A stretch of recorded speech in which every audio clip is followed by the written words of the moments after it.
Okay, welcome everybody to Coffee and Art in the Morning. It's a Friday impromptu. I don't stream every Friday, but and today I have people coming to check on our roof, so I probably will have to stop at some point or leave the stream, the live show. And the girls here said that's okay. They don't mind just sitting here for a little bit. So if you're watching the recording and I have to leave and you got dead air, I'll leave Andy here with you and just fast forward. So just saying. Okay, so a couple things. First off, my pumpkin is the first layer of varnish. It's drying in the other room, so Diva doesn't get on it. As soon as that dries, sorry, I'll turn it over and varnish the underside. So it's in process. If y'all were here on Wednesday, I did finish the Pipsqueak Dragon from Dreams of Dragons, and it's posted on Facebook and Instagram now. So I did finish this one. And thanks everybody for being here live. If you have any questions for me, put them in caps. And if you're watching the recording, thanks for watching the recording. So I got this in the mail from Kenny. Sirena by Mardel Rubio. Colorful Dream of Mermaids and Seashells. And it's on a watercolor paper. So we're going to use watercolors. So I got my Jane Davenports here. These are the two sets here. This is the neutrals. And these are the brights in this one. And she has another one coming out. And she also has new mermaid markers and other things coming out too.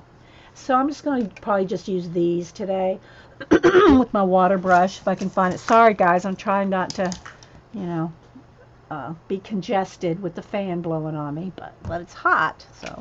So anyway, I'm going to do a little bit of a flip here through this book, and then I already have a page marked and I'm going to color. Hey Mountain Dreamer, anybody else popping in? So yeah, let's see here. Oh, let me tilt the camera just a little.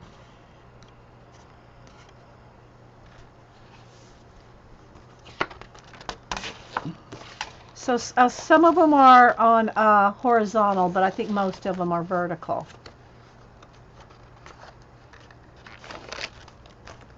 So I'll just do a little flip. I'm sure y'all have seen the book.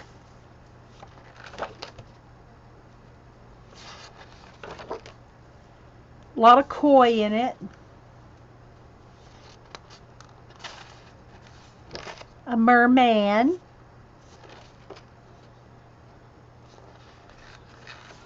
This is the one I want to color today. This one right here. And I'll zoom in and all after I do the initial wash. So just so y'all can kind of see what's going on in here. And the black's already, the background's already done on a few of them. It's really pretty. Very pretty.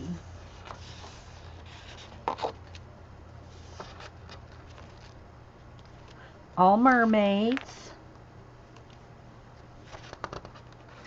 I wonder if Xandra has this. I bet Xandra does have it. She doesn't do a lot of color booking, but she might like it because of the mermaids. Don't know. I've seen a few of these done on Instagram, so if you want to see more of them colored, look on Instagram with the hashtag or the. I'll have to look and see. I'm sure that the artist has an Instagram. I try to follow another merman. I try to follow the artist if they're there.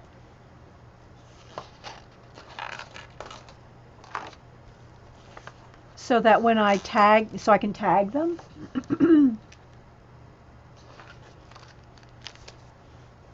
Y'all able to see okay?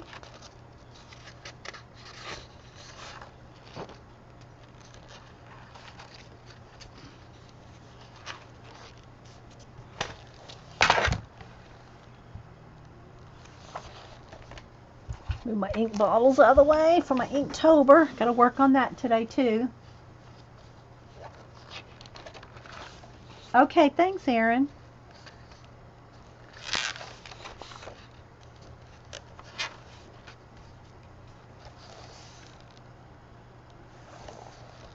See the little, see her right there? Oh, there's one over here too. That one's really cool. Little city. This one's sleeping.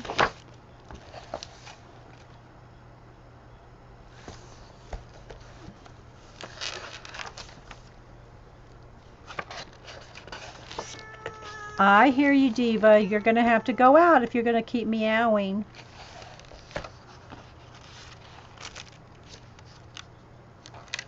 So yeah, then there's a poster in the back, a flip out here. So this one will be very cool to do too. Right? And she's got like wings. So that one will be fun to do like with stickles. I like doing stickles on mermaids, and there's some jewels there, wings.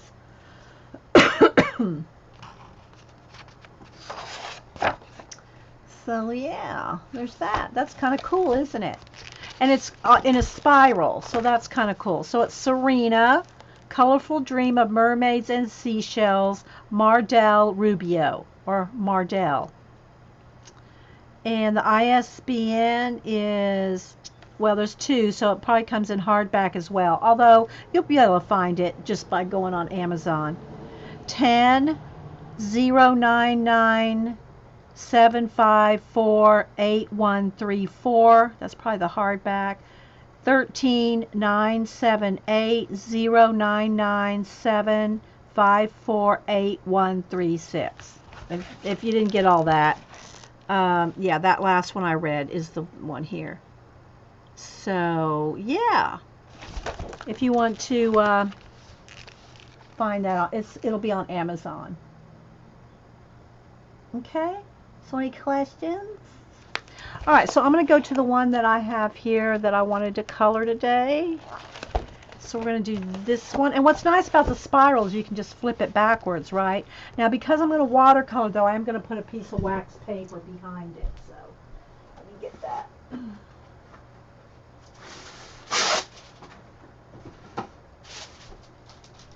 So I don't get the other pages wet.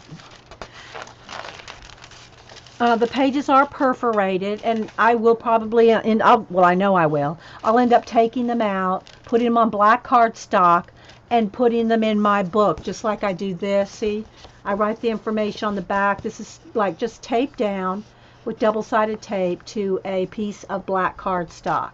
And that's how I put them. There's the shimmer from the stickles, and then I put them in my binder if they fit, right? If they don't fit, they go in my big here, let me get this. They'll go in here in my ledger. This is one of those ones from Michael's from Seven Gypsies, and I don't know what I'm going to use the ledger for yet, but for right now, what I'm using it for is putting my larger oversized color book pages in it. So that's what I'm using it for now. So I'll just kind of flip through that for you. And then, so this is what the ledger paper looks like. It's like tea stained, you know. And so this one is, I think this is the only one in here I haven't finished yet. I still have to finish this one. This one's done. I'll just do a quick flip just so you can see the large oversized ones. Yeah, I figured they would fit that other one. This is the one I drew for you guys. So you can, and that's on my blog if you want to print that out and color it. These are just a little oversized. I think they're 8.5 by 9. It's like what I forget the European measurement, A4 or 5. Anyway, it's just a little past 8.5 by 11. So, or 8.5 by, yeah, 8.5 by 11. So it's like just a little too big for the book. So I put those in here, and that's all I got in here so far. But I just keep them in this ledger because, just because I like it. And it's got the strap on it, so you can close it up like this. It's really big. This is like, I forget. Let me measure for you.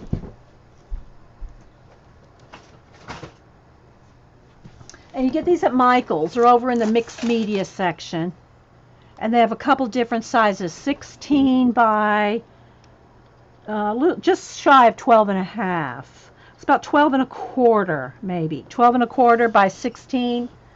And they're just really cool because they have that canvasy texture and faux leather and fake ledger. Okay, so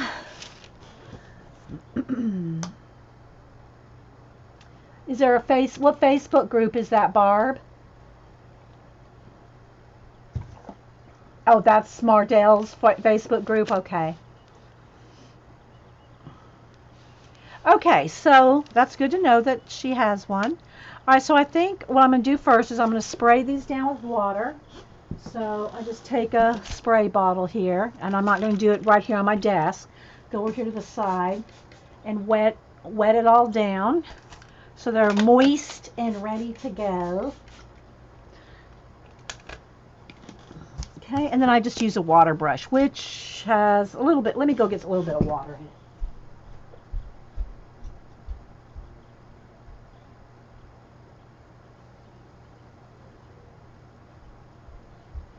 So, yeah. So tell me what everybody else is working on, if not today, over the weekend. I'll leave it zoomed out now while I do an overall washes, and then I will zoom in when we start coloring or shading or more detail.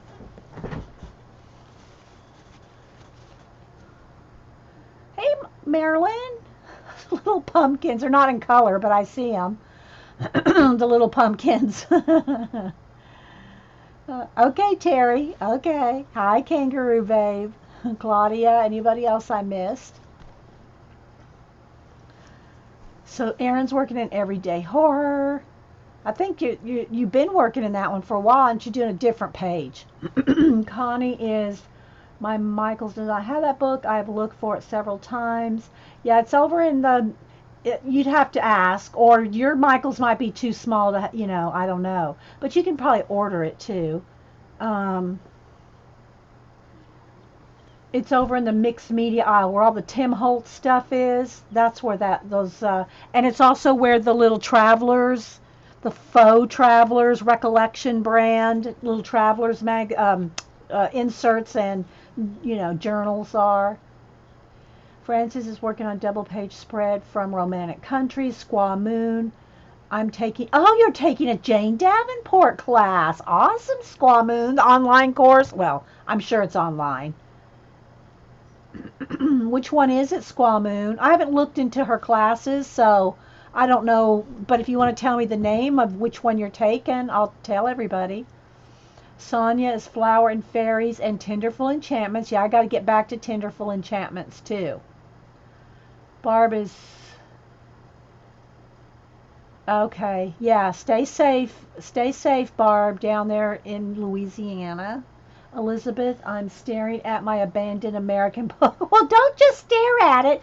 Elizabeth, at least do what I showed the last time I worked in and start blacking out backgrounds. And it doesn't have to be black. It can be whatever color you want. But start, reversing it. Reverse collaging it. Like reverse take out what you don't want. Black out or dark blue or green or whatever, colors you want to use.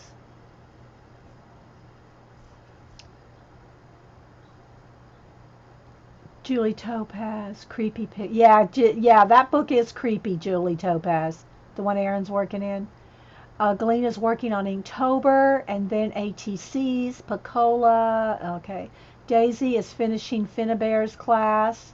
Finnabear. Didn't Eileen, weren't you take? No, I don't think Eileen, because Eileen's taken her classes in person, I think. So I don't know if Eileen's taken a new Finnabear. I don't know if it's new. Squamoon drawing draw happy and supplies me.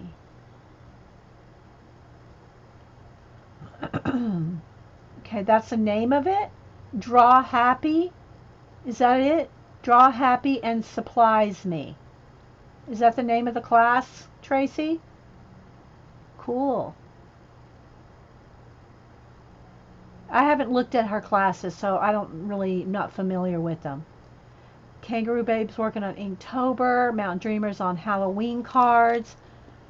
Elizabeth trying to decide if I want to pull anything out to make and that's part one of her sentence. Mess. To make a mess. So you just don't know if you want to pull your supplies out. Okay. To make a mess. All right, so I think I'm going to go with maybe this. Let's see how dark this dark blue is. Do I want that dark blue? Or let me check on what color blue this one is. I'm thinking I'm liking this. Well, I don't know. That one's, I think I'm liking this blue better. That one's just a little bit more aquamarine. This one's a little bit more like true blue. So I think I'm going to go with the true blue as a background. So I'm going to work on the background. So she's got an eel here. Her body is, you know, shaped, the mermaid shape here. So that's got to be part of her body there. So this right here, I'm thinking is the background. So I'm just going to do an initial wash, and it is on watercolor paper. So it should take the watercolor really nicely. So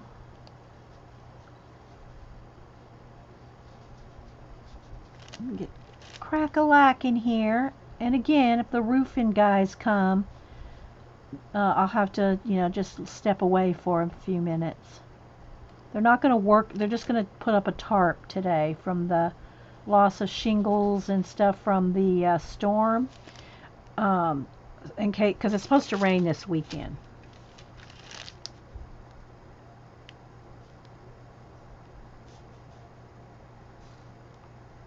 And we don't want that coming in the house. Okay, let's get a little bit more.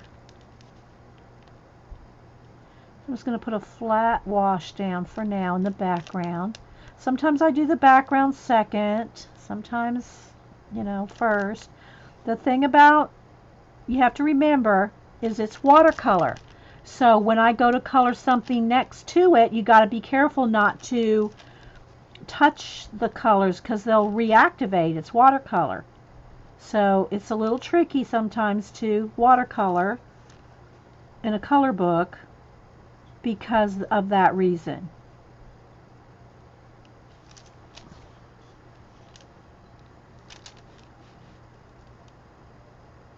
Yeah, it goes on smooth, but here's the thing, one of the reasons it's going on so smooth is this is watercolor paper, right? It's a texture. I don't know what grade or brand or anything like that. I don't know if she says, as somebody else may know. I don't. And it's perforated right there. So right here's the perforation, which again, I'll end up tearing these out and putting them in my notebook. I hear you, the diva. Uh-huh. So it is, let's keep my, it is blending very well. It's like not leaving any, you know, it's going down smooth.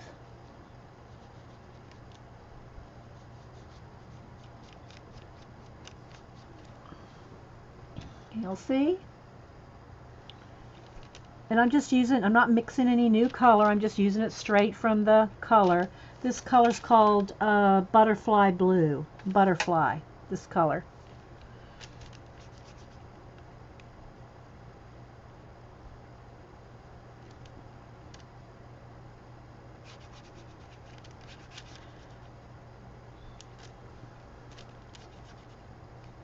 And I'm not squeezing any excess water onto my page.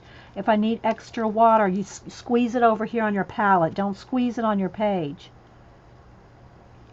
from the water brush. And even though it's watercolor paper, if you want extra shading and layers, you want to make sure this is dry first, because this is thick paper, so I don't think you're going to have to worry about it going through. But I always tell everyone, especially when they're working on water mediums in color books on thinner paper, you can do it as long as you let it dry in between.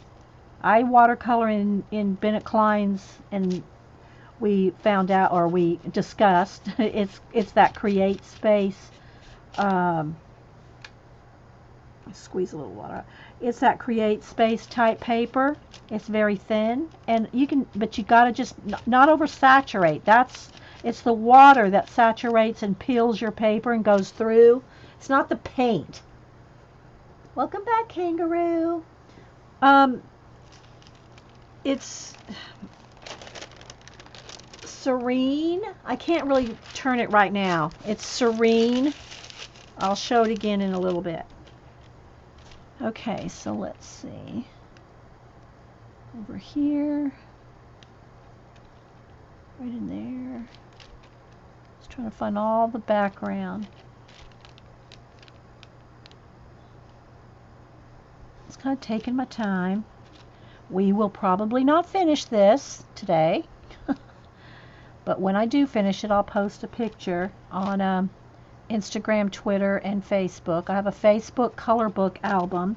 You don't have to follow me or me follow you for you to go see my art albums, including my color book one.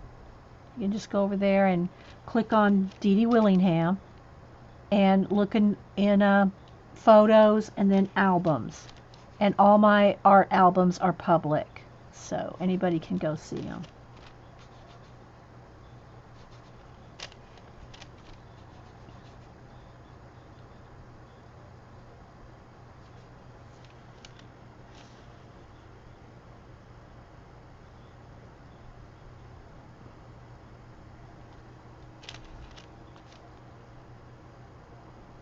Okay, so I just want to get all the background in.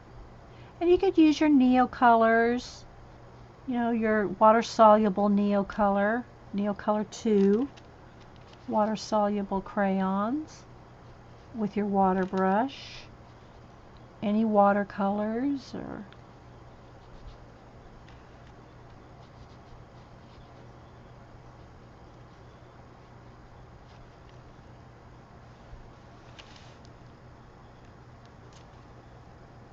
okay.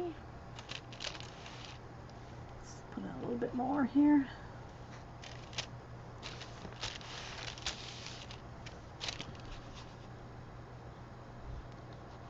And some of it's darker where I just have extra saturation of the color. But I can go back and put another layer.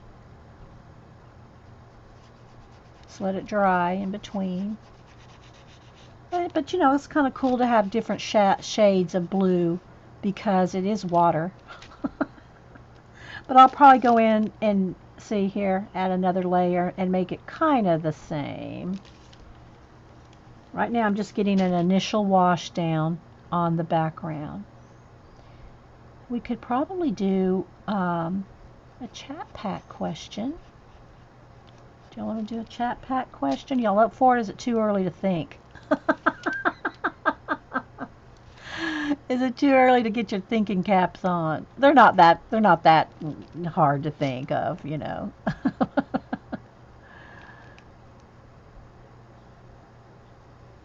So yeah, Kenny sent me this book. Thank you, Kenny. She got it too, and she said she was wanting to wait and see what I colored before she colored. So I don't know if she'll want to color the same one, but you can see that you can color with watercolor, Kenny, and a water brush.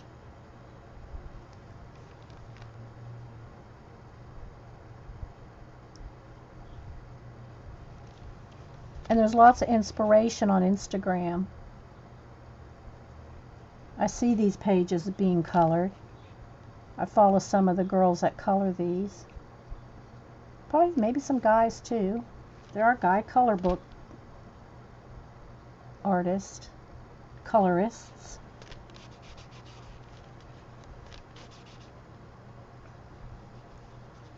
But because this is watercolor paper, it's, you know, it's takes the water nice. Takes it real nice. Hi, Ray. And right here is there's the perforation. I guess I should be careful not to go through that perforation, right? I don't know, those holes it might go through.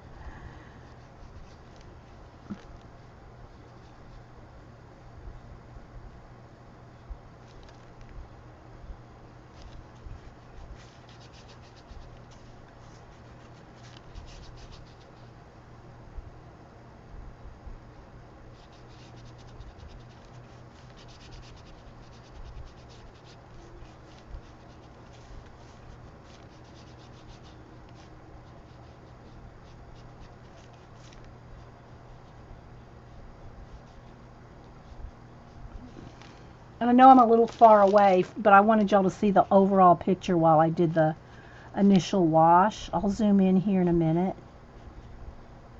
just so you can see the whole thing here. Let me squeeze a little more water here.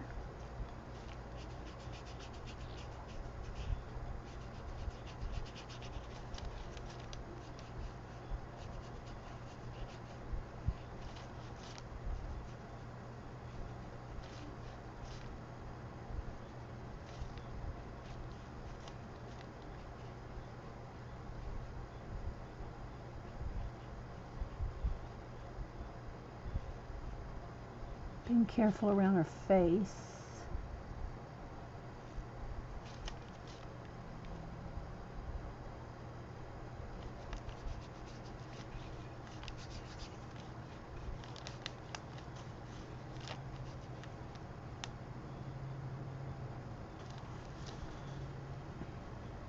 You like the big goldfish? This one? Yeah. I don't know what colors I'm going to color. Sometimes I like to go different than, like, you know, the actual colors of things. Just to have it different. Because, you know, everybody colors mermaids green. And, you know, I like to sometimes do it different. Okay, let's see. Did I get all the background? I think so.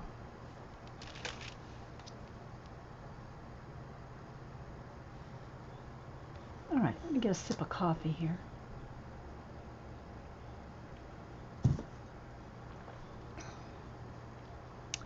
All right, I think now I will, let me move this out of the way, get a little closer and we'll zoom in a little. Are we still focused?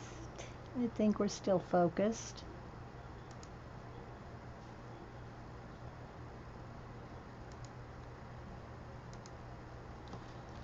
All right, now I'm going to take, I'm sitting on my foot, it's kind of going numb. All right, I'm going to come over here so I can have it on my right. So let me put a little bit more blue here and drop some water in. I'm going to put another layer. Marilyn, your little pumpkins. Hey, CB. So let me show y'all real quick before I start again. We're coloring in Sirena by Mardel Rubio. It's a spiral bound. Kenny sent it to me. And it's on like some type of watercolor paper. Alright, so I'm going to start back up here. Let me get a nice dark color going here. A little extra water. And just pre-sketching with color pencil. You know, there are sometimes color pencil doesn't erase all, but master's touch. Okay, so master touch color chalk pencils work great. Okay, all right. Well, there you go. There you go. If anybody's, she's talking Inktober in there. Pacola's talking Inktober in the chat. So you can see I'm just going to kind of get it one layer darker. So give me a minute. It's going to take a minute. It won't take as long because now I know where all the blue is.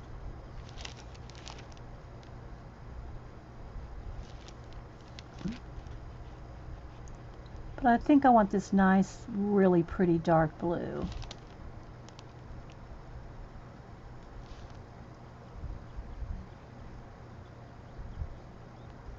And keep in mind, Inktober's pretty simple this year.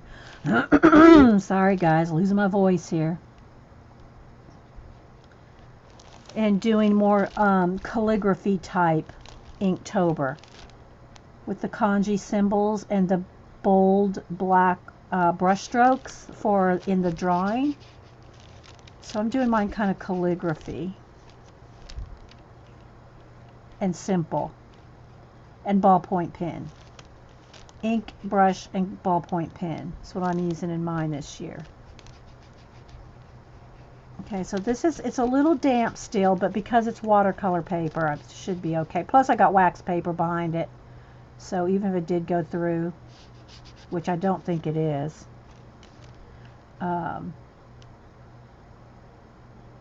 should be okay.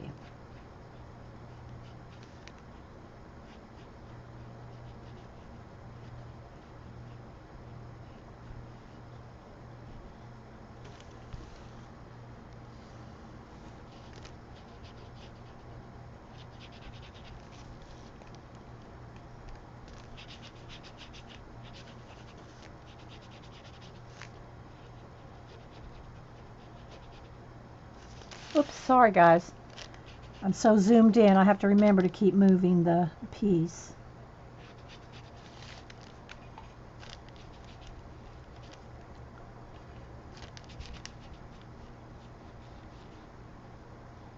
So is anybody else coloring other than what those that y'all have said? Like Erin said what she was coloring.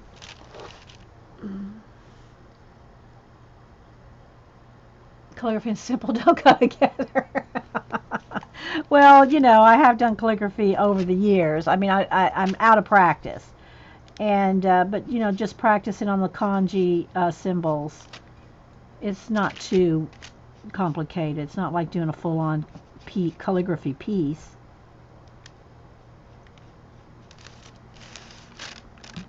So you can see where the second layer is. Thank you, Happy Ray. Yeah. My last year Inktober was way more detailed. This year I said I'm going, well, for a couple reasons. One, time, but I also wanted to concentrate on the kanji symbols and just kind of do as simplified as I possibly could drawings. So there's very little detail, but the calligraphy line, the brush strokes in the drawing part, in the animal or whatever, I did do a foot, but in the animal is the focus. It's the line that's the focus, not so much the detail. Okay, we're getting all the way around. I'm going to squeeze out a little more water in my palette here. Almost done. Then I'll hit the heat, hit it with the heat gun. And I have the wax paper here, not because it's not going through, but so that when I go to the edges here, that it doesn't get onto the next piece.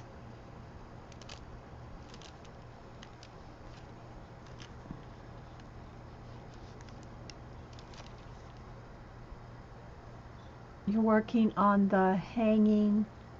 You're working on the Beauty of Horror too, Tatiana. So is Erin. Erin's working in that too. I don't care for that.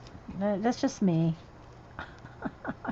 y'all do awesome coloring of it. It's not pleasurable to me to color zombies and stuff. That's just me.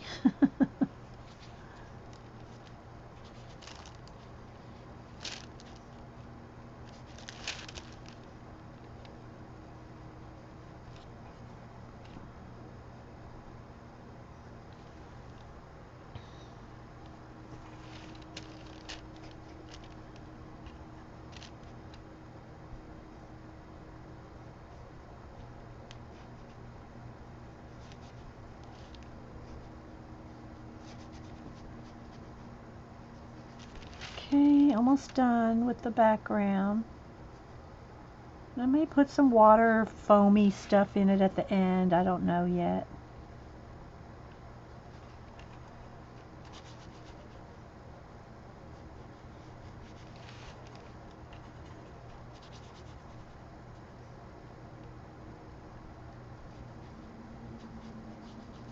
Okay, there we go.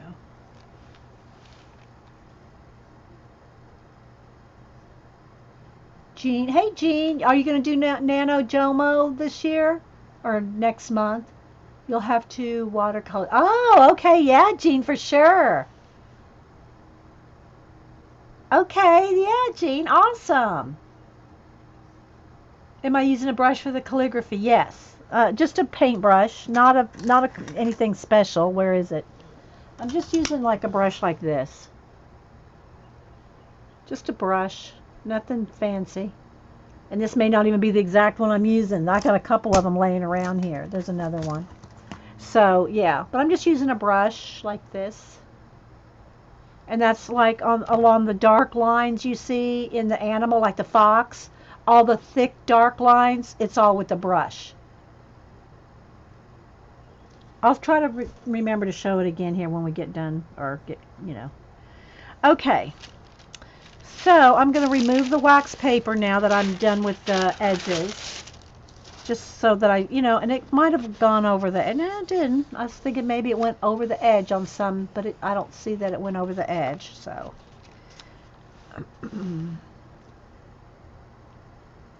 Always when I saw the book, it had to probably be the only zombie book you'll ever buy. Yeah.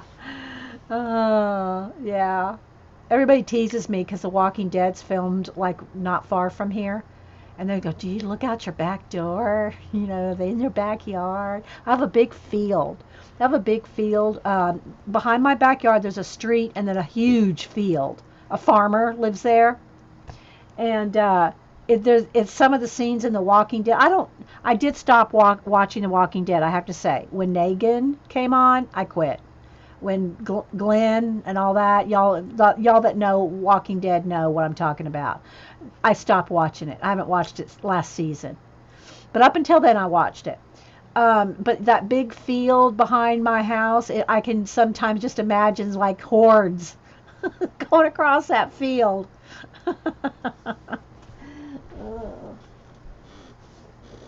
And we've been down to Sonoa and all that where they film, and the buildings and the prison and all that's not far from here.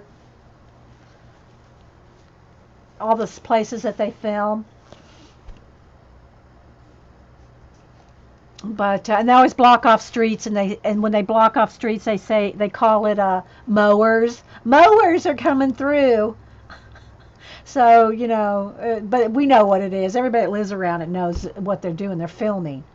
They're filming Walking Dead. Okay, so there we go. Now let me go ahead and hit this heat gun.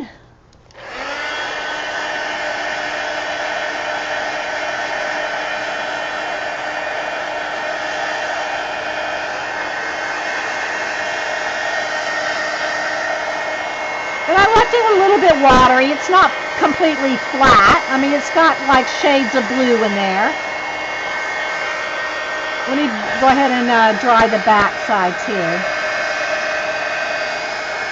Helps it keep it kind of flat.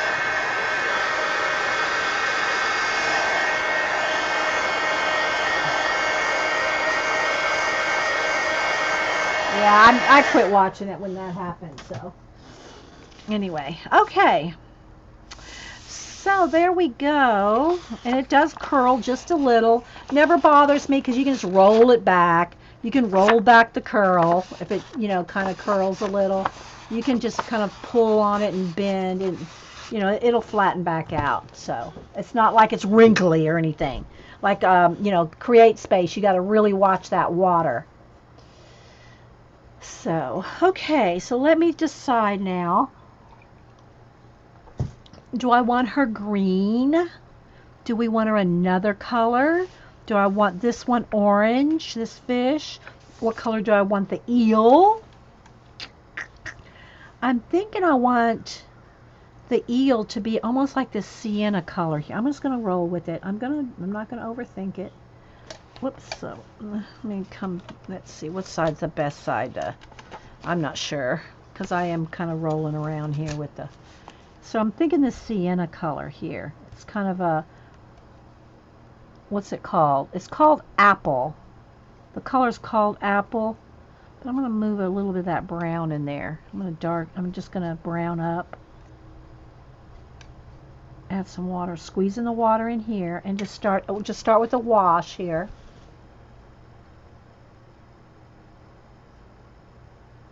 Eileen's telling everybody that the pumpkins are on sale at Michael's. I just got mine at Walmart, the little one that I painted or collaged. The first layer, it's probably dry by now. The first layer of varnish is dry, and I have to turn it. I have to turn the pumpkin over and varnish the bottom.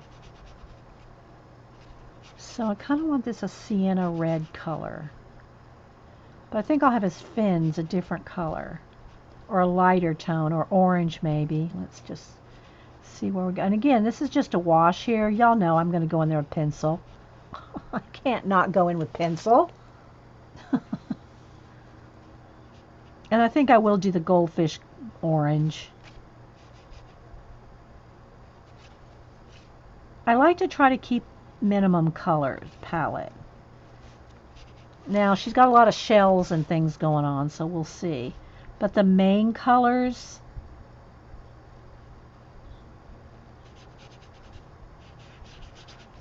and also like Copics or alcohol-based markers would probably be good on this too, this paper. Maybe we'll test one. We'll see how much time we have. Might test one with alcohol markers too. I like to just do different things, different mediums, try different things. What palette are these? These are the Jane Davenport palettes. I got two of them here, the neutral and the brights.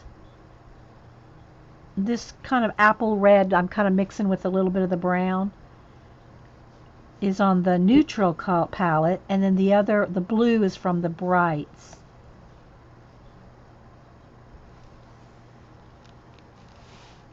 So there's that.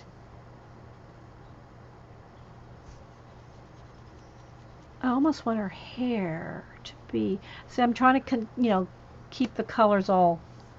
All right, let's see. Let's go with the orange here. I'm going to come over here and spray my palette again off to the side. Get everything nice and juicy again. Because I want this orange. Maybe a little bit of that in there too. This yellow and orange here. Goldfish colors. So let's put a wash on him.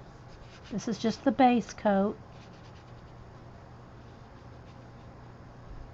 I'm trying not to have them bleed together, the blue and the orange.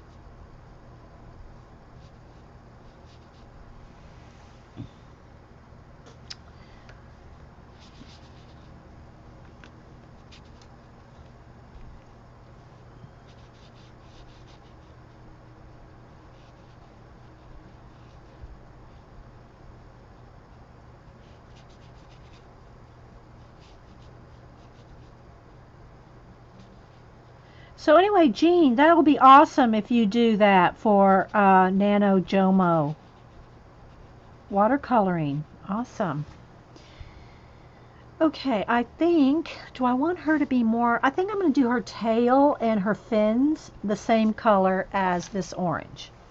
I don't know where I'm going yet. I'm making it up as I go.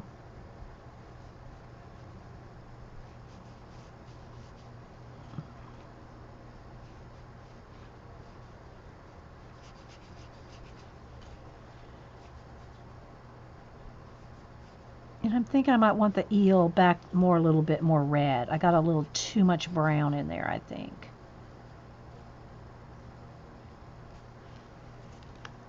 So I'm just kind of going through and doing her fins. Oh yeah, happy Thanksgiving, Jean. I forgot it's Canadian Thanksgiving, right? Is it yesterday? On your Thursdays? Does it fall on y'all's Thursdays too?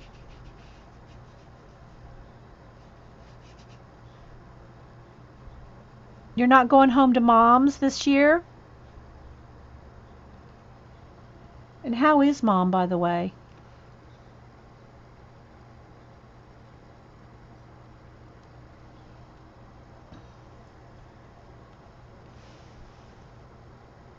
Okay, so now I think I'll do her hair orange, like her fins. So I'm gonna have to turn it, guys, because I gotta put my hand on the wet part here. Oh, you know what? I think I'm gonna do this bit here orange too. It's almost like fins on her head. I'm not sure if that's what it is, but we're rolling with that. I'm trying to make the colors cohesive around the page.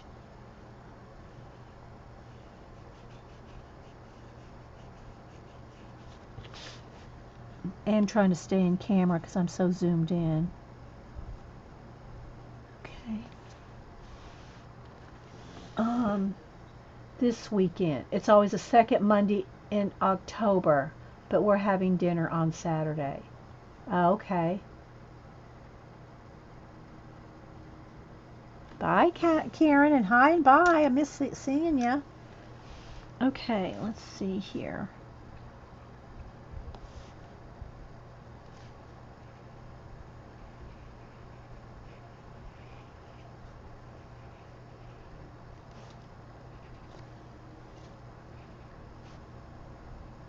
Now let me know if it's too dark or if we're good.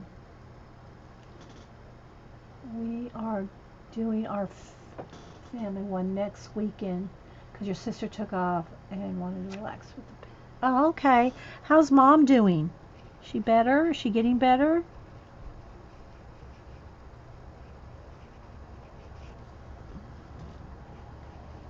I need to call my mom. She called me earlier this week and then she had to go because of a phone call and then we never got back together.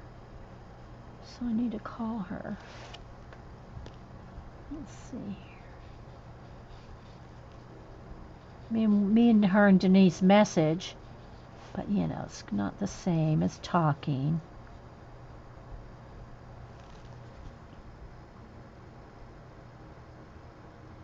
Thanks, Terry. Okay, the light's good. Okay, thanks. So I have the window open and it's bright and sunny. Sometimes that can be bad. Sometimes it can be good. Okay, now I don't have my wax paper there, so I want to be careful not to get that edge too saturated and have it flow under. So she's going to have orange hair and fins. Okay.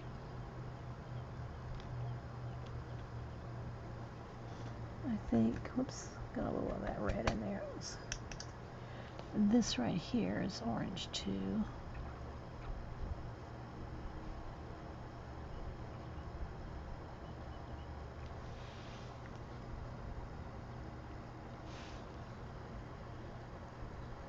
Just looking around.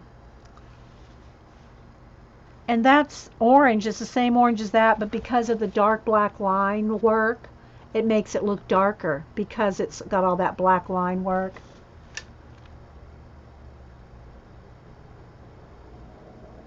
Back. Oh, I bet she is confused as to where she is, what's going on, Jean. All right, I'm going to go back with the apple red here and kind of, let me squeeze, I'm going to squeeze out water here in the palette, not on my brush, and still have a little bit of water.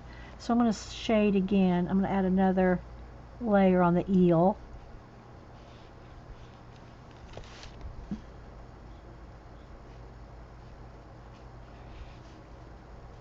Do a little shading on him. I say him, it could be a girl eel.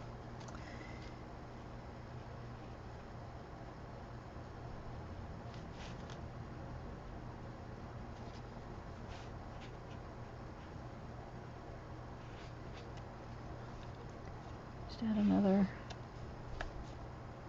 Maybe we'll put stickles on them and sparkle them up. Same for her.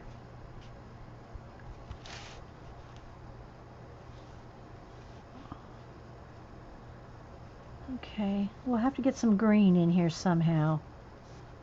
Just because, you know, you gotta have. I don't know if I want her green though. Do I want her green? I guess I'll go with green.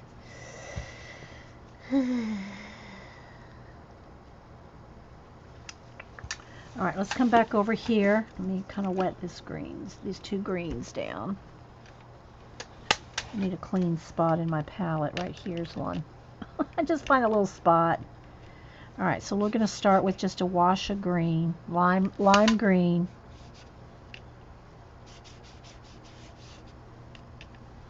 Because it'll be a nice contrast, the colors, orange, red, green, and blue.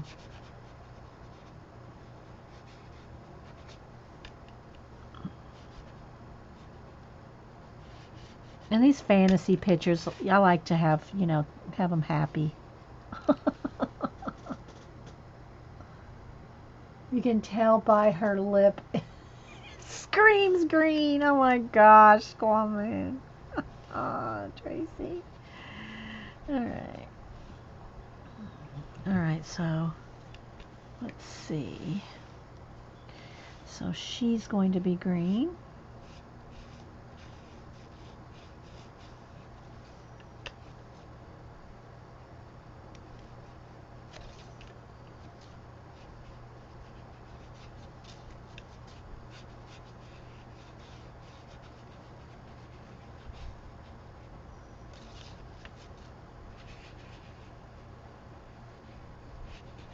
One of the mermaids I did half green and half flesh tone, like she was half scales and half human flesh. But on this one, I think I'm going to go ahead and just do her all green.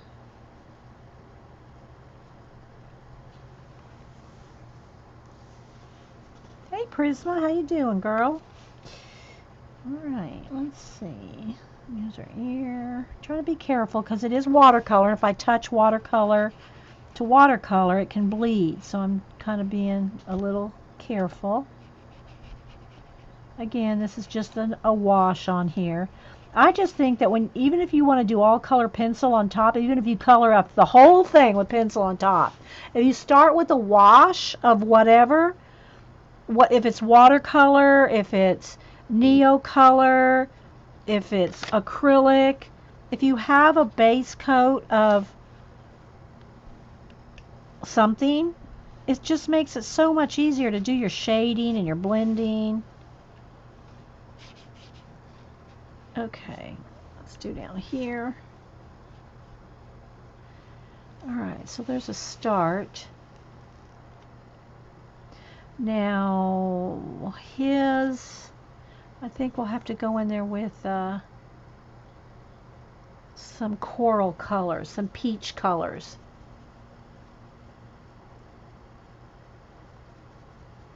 Like his fins, maybe a coral.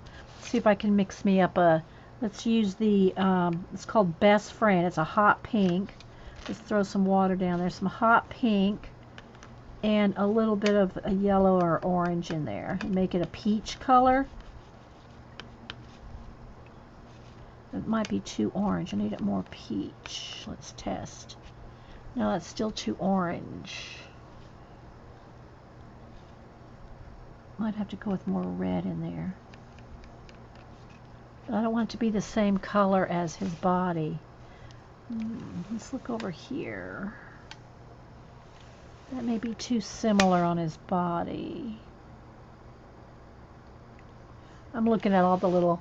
I cut out all the little faces. These are the little faces here. She gives you little color charts to swatch. She gives you little swatch charts. But instead of swatching the colors on the chart, I just cut the wrappers off. These are all the little faces that are wrapped around each of the individual little pans, right? So I just, when I unwrapped one, I cut the face off and then glued it down. So these are just the little individual squares. See, they're just the individual little squares glued down to her little swatch. Okay, I think I'll go with some dark green. Let's see what this green. No, that's purple. I don't want that color. Hang on, clean. All right, let's go with this dark green. Maybe the dark green. Let's go with the dark green on the rest, some more of her body here. But I actually want some more of that orange in there too. Let me go with that first. Let me clean the green out. I'm just using a Kleenex here and squeezing the water through the brush to clean it. And I'm almost out of water again. Okay, so let's go back to the orange on her. Like, it's like seaweed, but we're kind of doing it opposite here. Instead of doing seaweed, it's going to be like part of her fins, orangey color. So we're going to go in there with that. Then we'll go in with some dark green.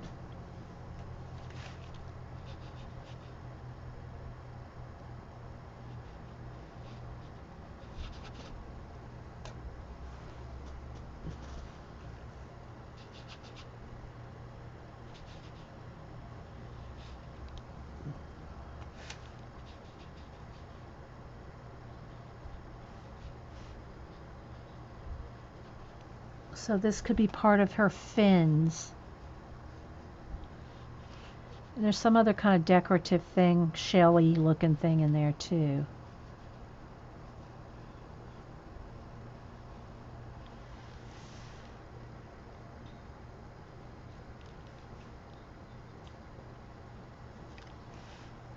Yeah, Jean uses all kinds of watercolors. She's really Daniel Smith. Do you have any Sennelier, or not Sennelier? What's that one, Jean?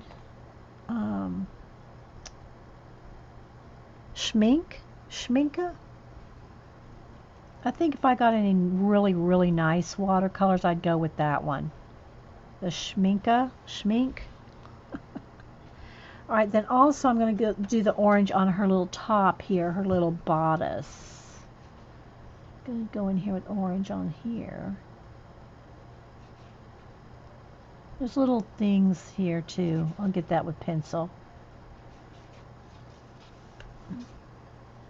Okay, so I got to separate. So here's her. That's where she stops, and the eel fins are right in there. I'm going to be careful there. So she's going to be orange and green. Now I need more green up in here somewhere too. Well, I want that to, no, because her hair is orange. Maybe some more orange. I don't know. Let's wait on that. I got to decide on his fin.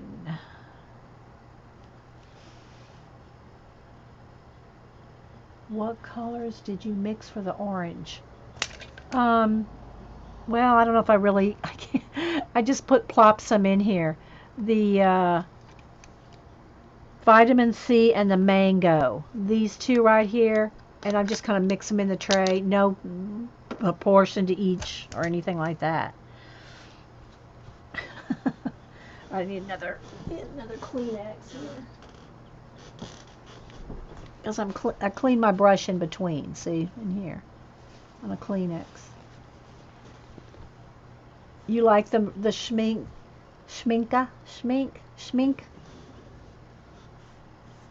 Hello, light and laughter. Hey, Judy Patootie.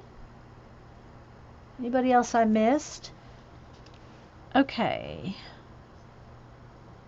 What else do I want to do with watercolor? I have to decide what color I want the eel's head to be. Maybe I need some purple in here.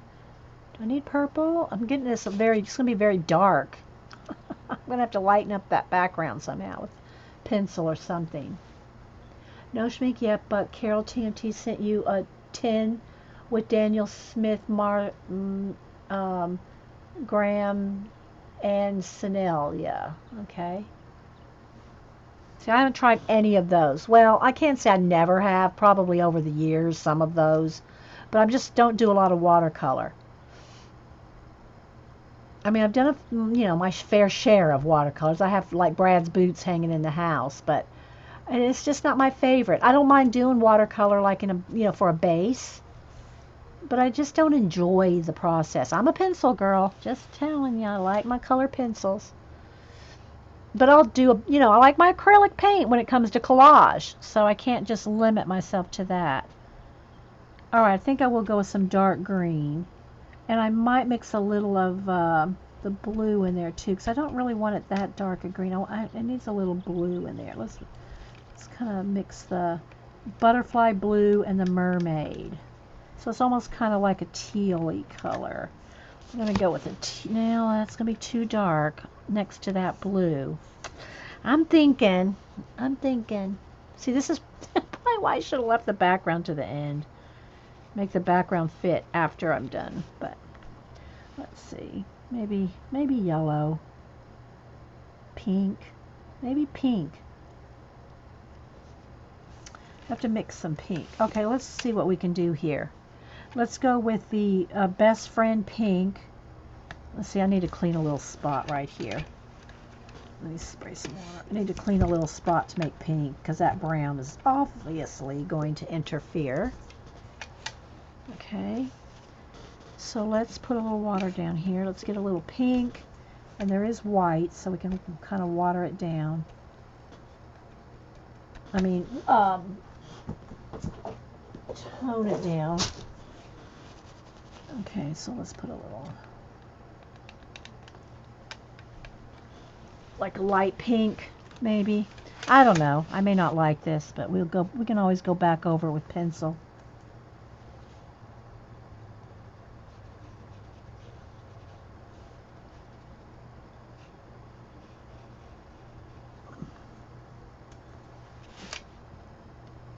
I just need a different color here, so that we're not confusing who is who. You like your Sheenan so much that I haven't used much of what Color sent me. I had a brilliant idea. I'm going to use colors 10 for your Nano Gel. Will be good practice. Okay, so you're going to use Carol's, whatever Carol sent you in the 10. You're going to use that for the Nano Jomo. That'll be awesome, Jean.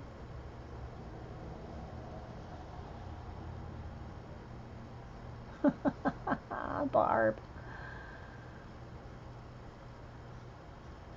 You hope you don't like them too much. Jean, okay. All right, let's go back up here. I had some pink on the eel. So he'll be kind of pink, I guess, and red. Dark pink and shades of red, maybe. Okay, because see, that looks pretty against her skin, like, and then you don't confuse this eel with her, you know? Now I gotta decide some more colors on her. I wanted that dark tealy blue, but it can't be too much, but I think it might be good on the scales. So we're gonna add some of that mixture of mermaid green and what blue was I using? And the butterfly blue and water. It's very watered down to get the darker green here. Add water. Whoa, whoa, whoa, whoa, that's 2. Let me add more water. I want this lighter. See, I want this very scaly looking here.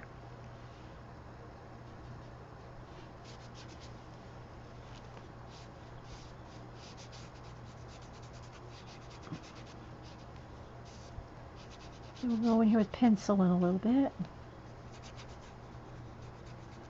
So I hope, Janet, I hope you're working on your Inktober back there in the background.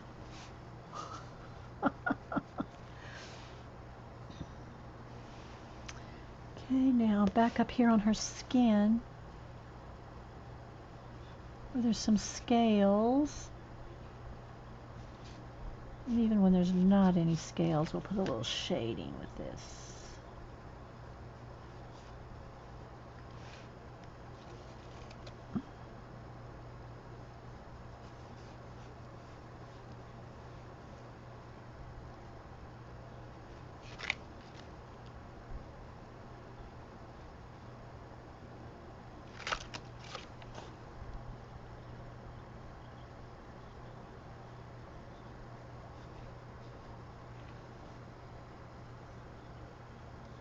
Getting it done? Get her done, Janet. Get her done. Too much. Gotta keep it light here.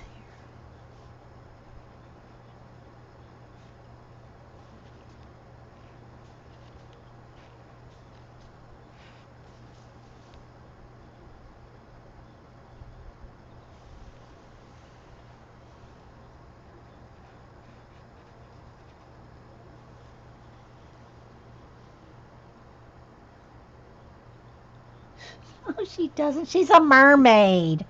Silly Prisma. Okay. Then we're going to go in there with pencil.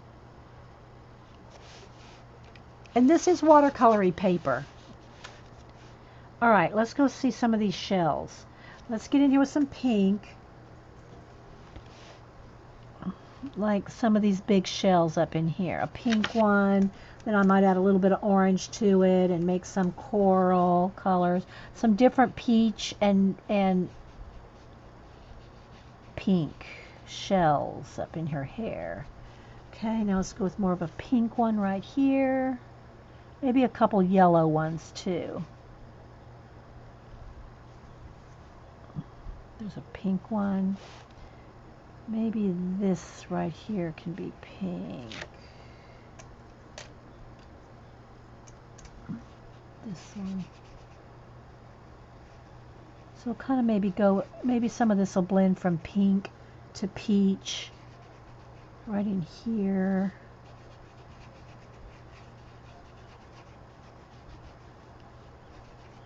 And then she has like a little wings or something back there. But this will be pink. You just have to kind of roll with all the design elements. There's a lot going on, you know, so you just got to kind of say, okay, well, that's part of this, and that's part you don't really know. I just kind of go by color. I just kind of make it go by color. So there's some pink there, some more of these shells up here. Maybe that one, then this one will have more orange, maybe a little yellow too. Let's start bringing in a little bit of yellow, or I mean like golder yellow. Let's bring in some yellow too. That one, this one. Okay, I gotta get that wet. That's ochre. I don't want ochre, I want like yellow.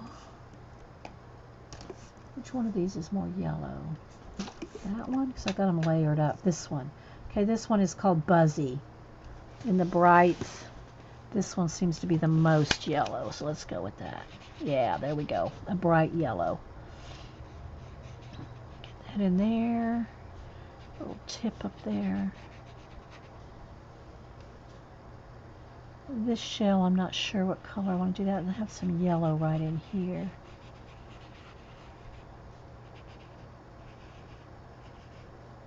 And then this one maybe is yellow. Some of this little coral, I'll add a little bit of orange to that. And then, let's see, this one maybe is yellow. Just kind of spacing around the colors, because they're all like shells and stuff, right?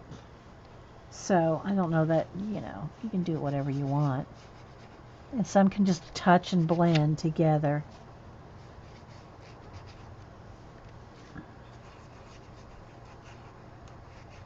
Okay, a little more pink up in here. Just talking to myself. More pink in here.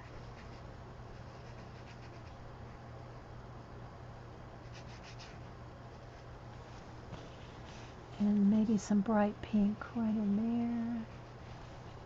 And back to yellow right in here. What do y'all think? I'm thinking that needs to be bright pink too. This one.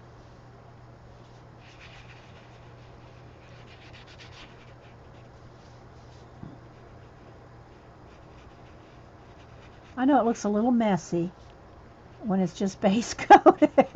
It looks a little messy, but you go in there with your pencils and start shading, and that's where you get all the detail. Okay. Maybe this needs to be a little yellow right in there. And these little strand things, I don't know what I'll do with those yet. We'll see.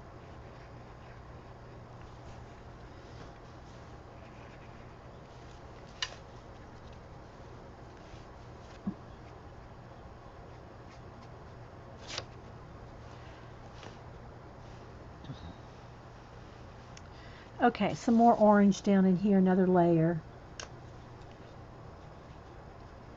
Maybe just a little darker.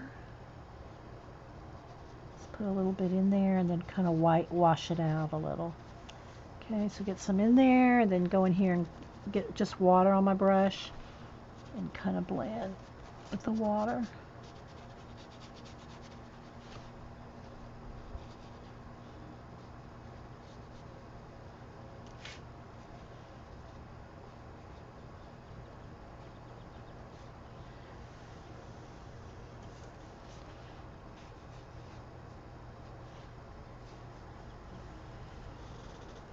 Colorful. For some reason, I'm seeing her as an Aztec mermaid. Oh, that's kind of cool, CB. An Aztec mermaid.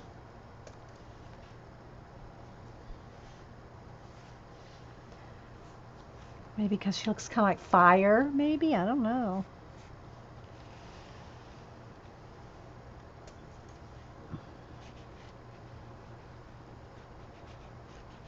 Add another little layer on some of her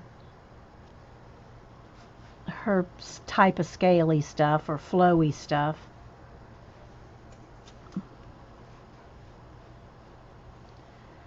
Okay. I think that's good for the base. So the question is, since it's watercolor paper, well, do you leave her with just watercolor? Oh, no, no, no. We're going with pencil, Jean. No, no. We always go with pencil. Now, I gotta say, if I really wanted to, I could take the time to get in here, like, let's just say with this fish. I could get in here and start really, shading and wiping back and blending out and doing it all with watercolor. Okay? But it's not as fun for me. I like using my pencils. But I can do another layer here. We could layer up some extra watercolor. And do it all in watercolor. But that's just not my way, Jean. You know that. See? Another layer of paint.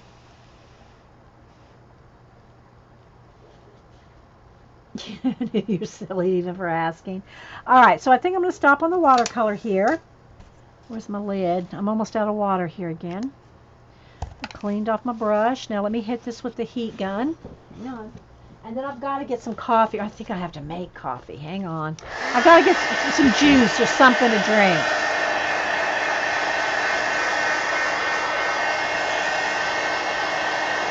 And then I'll readjust the lighting again too. It's weird looking. Let me go on the back here. Make sure it's thoroughly dry.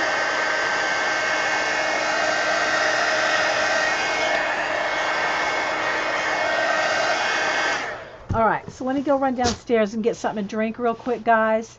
And then we'll come back with pencils. Alright, let me move my watercolors out of the way.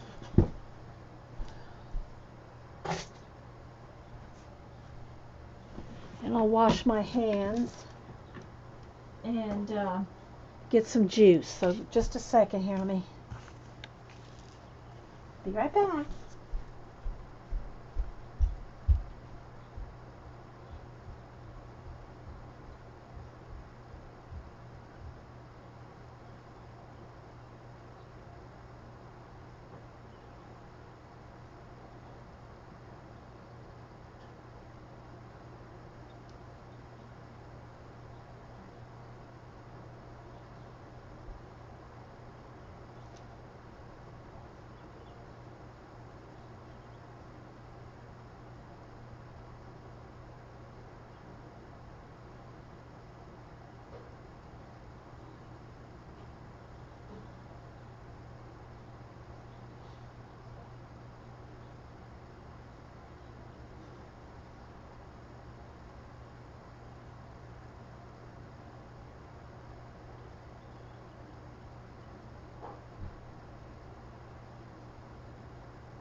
Okay, made some fresh coffee, got some juice, and Andy, he's riding a mermaid,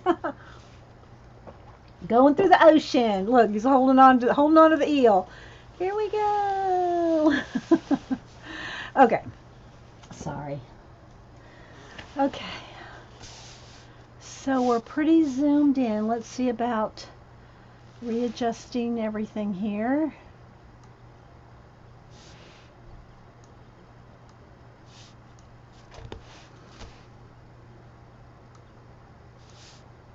Kind of. Let me get this. Hang on, guys. Let me.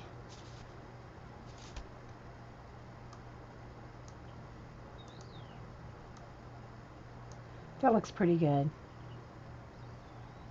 Pretty good. Okay. Any questions or anything? At a glance, anyone? I know, right? Right, Prisma? Okay, so I might click back one so you can see the overall picture a little better. There we go.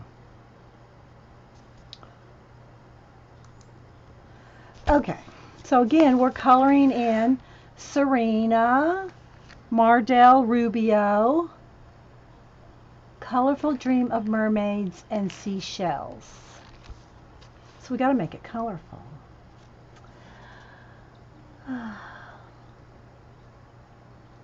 Okay, Melody, thanks for being here. If Melody, if my package gets here, I'm gonna open it. Melody sent me something too, and it's gonna be delivered today, but I don't know what time. So I don't know what time it's gonna be delivered. Okay. So I think I want to go ahead and put something behind here, though, because I'm going to put a little, I'm going to be coloring down on it.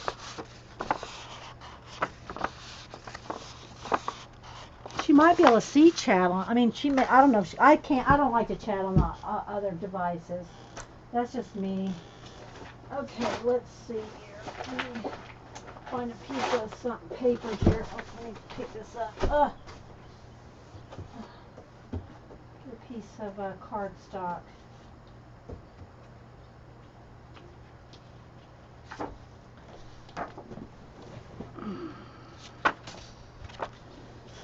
Okay.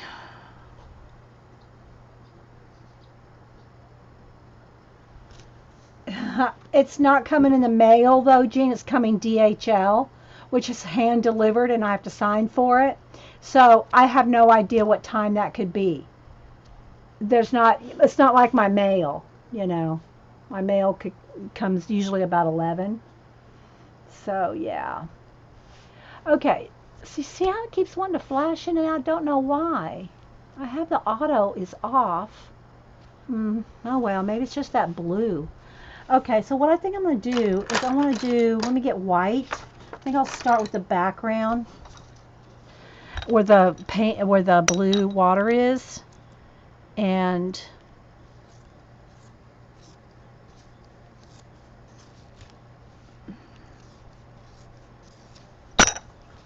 kind of, foam it out a little. So let's just see if that's going to work like I imagine.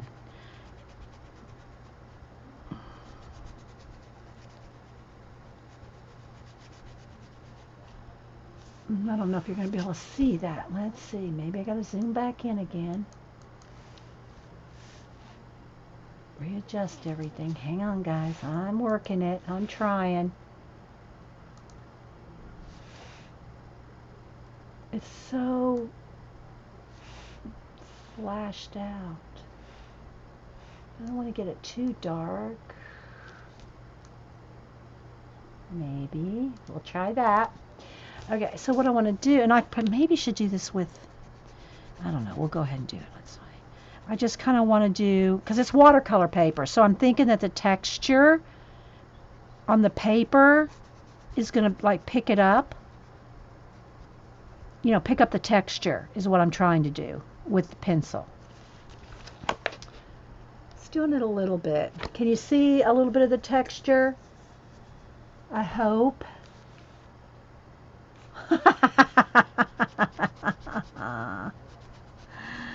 Oh, Prisma, you got such imagination.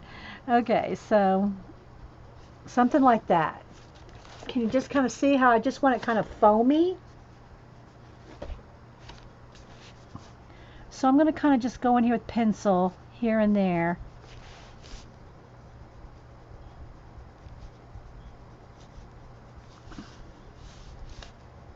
On top of the watercolor.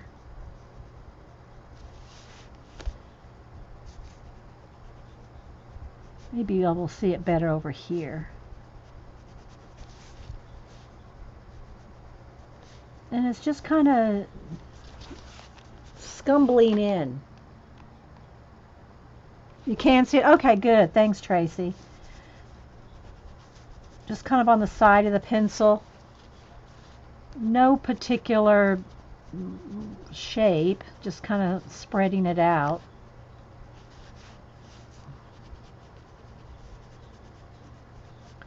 And again, the reason I wanted to do this is because the texture of the watercolor paper.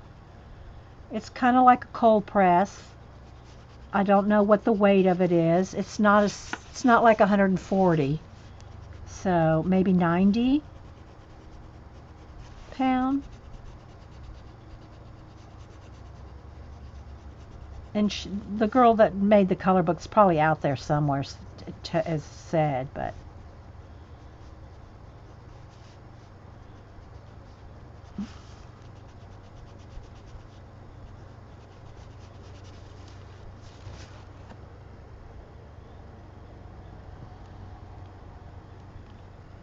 time to go to Alaska. What? Speaking of what is the best time to go to Alaska, want it cold but not too cold? Well, then don't go in the winter. Well, on cruises, I don't know. If you go on, it depends on if you're going on those Alaska cruises to visit. A lot of people do that. They'll tell you for that. If you want to go up there like hoofing it around. So let me see if I can remember. So this is back in the 80s when we lived there. So spring break when the ice starts melting and all that is usually March to April, and some years are worse, some are better. But March to April, the snow is breakup, okay? So like toward March, into March, April, somewhere in there. And then you'll have, it doesn't start snowing again until probably like maybe the end of September, October. So you probably have April, May, June, July, August, September when it's not like 10 feet of snow. And I'm talking in Anchorage now. I'm not talking up in Fairbanks. I'm talking in Anchorage area, right? And I'm not talking on the coast where the snow is probably not near as bad on the coast. I'm just talking in Anchorage. But summer, June, July, and August, it's light 24 hours, well, 23 hours a day. And then in January, let's see, December, January, and February, the 3 heavy months of winter, it's dark 22 hours a day. So, if you want to go in, you want to go in the spring and summer, obviously. But if you want to go out camping or anything like that, then you're going to contend with mosquitoes. If you want to go skiing, obviously you got to be there in the winter. So it just depends on what you want to do, We drove there from San Antonio. And it's a long drive. From San Antonio to Seattle is halfway. It's a total of 5,000 miles if you drive from where me and CB would start from in San Antonio. I mean, I live in ATL now, but then we lived in San Antonio. So it's 2,500 miles from San Antonio to Seattle. Then from Seattle to Anchorage, because then you got to go up through Canada, British Columbia, back down into Alaska, and all the way down into Anchorage. So it's 25. That's another 2,500 miles. So it's a total of 5,000 driving miles. if you drive from San Antonio.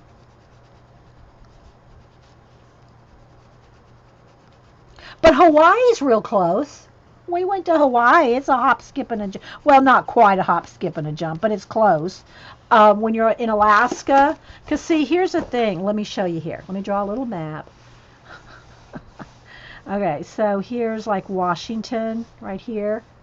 Now, I'm not going to start down here in San Antonio, no. So when you get up to Washington here, and I can't remember exactly how the coast of Canada looks there.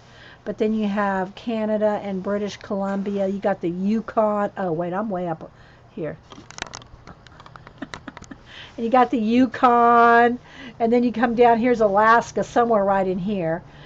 You got Alaska. So when you're driving, you go like, I don't know. I see Yukon would be more right here, I guess. So you kind of got to go like this. Oh my gosh, don't email me on my map, people. But it's a long drive. And I don't know if I'm sure they've improved the Alcan Highway, but back when we drove it in the 80s, early 80s, it was like a lot of dirt road, gravel road. They may have it more paved up better now. No, you don't sleep. But people do. See, I worked the whole time I was up there in office buildings and stuff. So but you can get SAD, SADD, and of course back then there was a lot of people that did get like depressed in the winter, and they didn't really have the SAD diagnosis, the seasonal disorder, I forget what it stands for. And so people would get depressed but I worked in offices with fluorescent lights all winter. So it was like, you go to work in the dark, but then you go into the office and you're in bright daylight all day. Now, if you stayed at home in a dark house, then you probably would get depressed. But I worked the whole time. Kids were in school, Kenai, yeah. So but we made it like a vacation because we were moving there. The army, was moving there, and just Hubster and I drove it. The kids stayed with the grandparents all summer in Texas and Georgia while we drove up there, and so we made it like we took a 2-week trip just to drive up there. Went to Yellowstone and Vegas, and we did all this stuff on the way, right? And made it like a vacation for Hubster and I. Then we got up there, and it takes, when you move up there, when the military moves you anyway, back in the 80s, again, I'm speaking back 82, 3, let's see, we were up there 83, 4, 5. We were up there for 3 years. Anyway, it takes 3 months for your stuff to get there. So they come pack you up down in Texas or wherever you are, and it takes 3 months for your stuff to get there. So we went up there, I think we went up in June. So we had a month, and then you borrow furniture from the military. We lived on base housing, so. And then it takes, so you have to borrow furniture and stuff for 3 months. You got hold baggage. We got to take a certain amount of poundage up there, like a TV and our, clothes, and they get that up there within a month. But all the bulk of your furniture and everything else, it takes 3 months to get there. So I try to get everything as fixed up, and I've always tried to do this every time we moved. I'd always try to get the house completely fixed up for the kids before they got to the next station, so they would feel like they have their rooms are the same, their clothes, their dishes, everything is all set up for them, so that when they went to a new place, they didn't feel like so discombobulated, because as it is, you got to make new friends everywhere you go. So go to Alaska in the winter. Well, what would you want to do up there? Ski? Or you're in snow, a lot of it's snowstorms and stuff during the winter. I guess it just depends on where in Alaska. Fairbanks, you're like, 20 below, and you leave your car running if you go into the store. Everybody also has engine block heaters that you plug your car in the winter. into like engine block heater things, uh, where you can keep your car engine from freezing. Yeah, Terry. Okay, so there we go. See how I did just with pencil and use the texture of the watercolor paper to help me make like it foamy.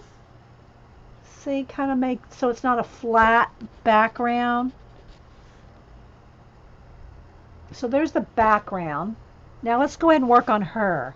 Let's go ahead and get a couple shades of green, a dark green, an apple green, a lime green, my usual greens, mermaid colors. Yeah, dog sledding. Yeah. Well, you probably want to go to the Iditarod. Well, you can. They come in. It's that spring breakup is when the Iditarod I think is like coming in. I can't remember exact dates, guys. You'd have to look it up. But they have like a big Iditarod festival in Anchorage when the horses, the sled dogs come in, you know and you could see it, you'd be a part of the Iditarod festivities. Yeah, Connie. So did Hubster. Really, I mean, I didn't mind it. We were young, The kids were like 10, 11, 12, those ages. So they did a lot of skiing. We did sledding. We did big inner tubes. You got the big oversized inner tubes, and go down, mountains and hills, and sledding with inner tubes. That's always fun to crash into a tree. Me and a friend, we rode one down together, and we crashed. And I know it looked funny to everybody else, but it was pretty bad. We crashed into a tree. Seeing the Iditarod is your dream. Well, of course you can't see. You only can see it where it kind of ends. Now, if you wanted to be a part of the Iditarod, you have to own sled dogs and sled. You don't get to go on the Iditarod unless you are a sled dog owner. It's like a race. It's like you can't be in NASCAR unless you own a car and you're a driver. You know what I mean, Vern? You can watch it on TV. Unless you want to maybe go on as a journalist or something, maybe. I haven't watched it in years, guys, so I don't even know what they do, how they cover it anymore. Okay, so I'm going to use my darkest green. Actually, I think I want peacock green because it's got a little bit more blue in it. Let's see, what is that? That's, yeah, peacock green has a little bit of blue in it. It's a little tealier than dark green, so I'm going to go with that. Not to be a part, but a part of the festival, yeah. Well, that's probably in March sometime, maybe? I can't remember. Yeah, you can look it up. Yeah, you just want to see it. Yeah, okay. So the peacock green's got just a little bit more teal in it than the dark green.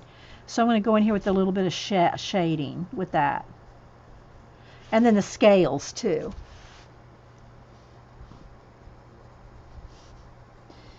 So yeah.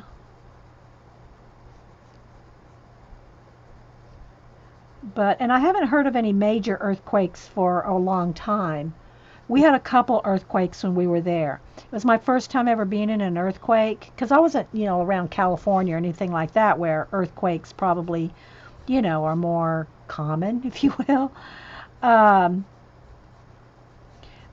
my first earthquake, I was working. I was in an office. I think I was standing at a file cabinet or something. I was looking for something or trying to remember exactly what I was doing. Hang on, I'm going to sneeze.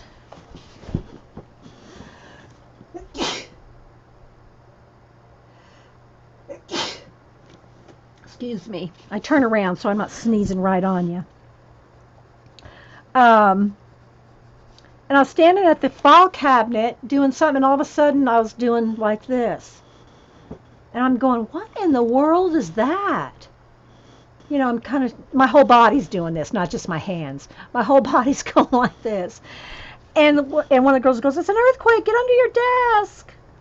And I went, what? So I got under my desk because everybody else said to, and it didn't last that long. Um, and so that one wasn't so bad. But then one time I was at home and we had one. Now this one was kind of creepy. I was at home. It was on the base, and by then I knew what an earthquake was because you have tremors and trembling all the time. But it's not like a true on earthquake, right? But this one was. I don't remember what it was, the magnitude of it was. But so I looked out the door, out the door of our house, and the telephone poles were going like this. The telephone poles were moving like this. They weren't going like this. They were going like this. And it was really creepy. It didn't last that long, but it's long enough to make you realize there's earthquakes here, people. There's earthquakes here. You felt an earthquake visiting a friend in Japan.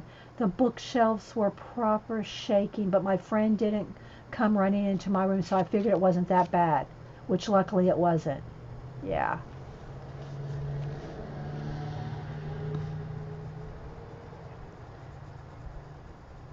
So I'm just using the peacock green. I'm going to have to go blow my nose, guys. Hang on. Hang on. I'll be right back.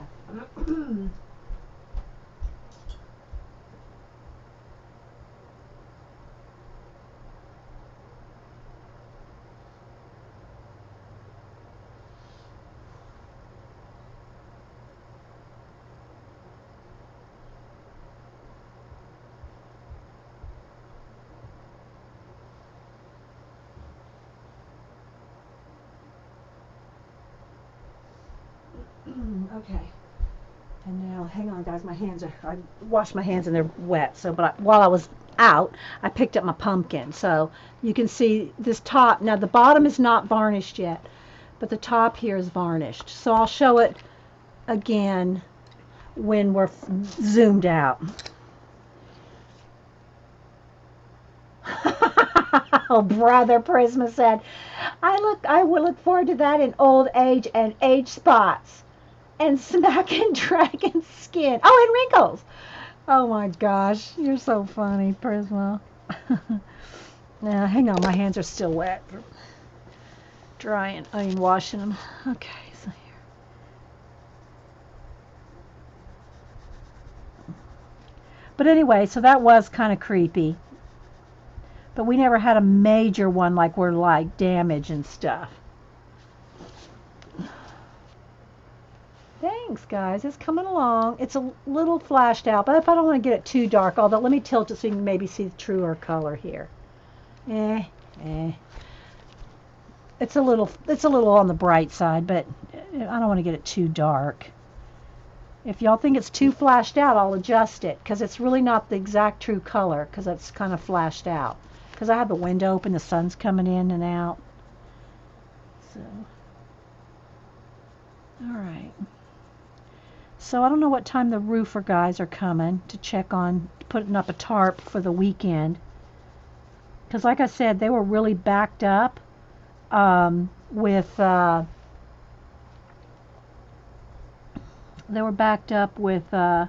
calls from the storm from a couple weeks ago, the hurricane. And of course, we didn't have anything major, so we're like low on the totem pole. But we don't want it leaking. Now that rain's coming in again this weekend, we don't want rain coming in the roof. So they're going to come tarp it for now until they can come fix it. Okay, so there we go. That's just not blended yet. It's just got the. It's kind of bothering me. It's just no. We haven't had any rain yet, Jean, or any major rain since that. We've had some sprinkles and stuff since the hurricane, and so hang on, guys. I'm trying to. It's a little better. just to get a little of that flash out of there. So they have to, we don't know the extent of the damage, but it's gonna rain this weekend, and we don't want it to leak in anywhere. So they're gonna tarp it just to be on the safe side until they can come fix it, fix the shingles or whatever. I don't know how bad it is. That's why we're calling somebody in. Yeah, it's beautiful here, but it's supposed to rain this weekend, Suzanne, or by Sunday or something, and so we just don't want it take a chance. Something's stuck in my pencil there. We don't want to take a chance on it, coming in, right? So they're going to put a tarp until they can get to it next week, I'm imagining. So I said all that to say, and I started my show today saying that when they get here, I'll have to go, address that, even if y'all just sit here with Andy Warhol for a minute. I'm trying to sharpen this pencil. Okay. All right, so let's get down in here on some of these scales.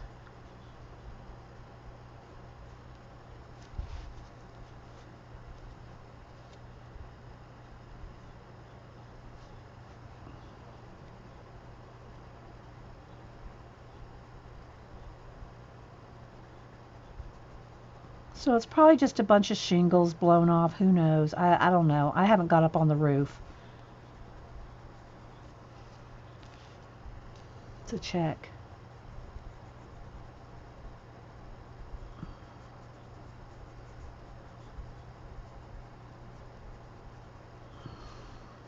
So see, I'm just kind of doing like this little patches of dark green around the scales.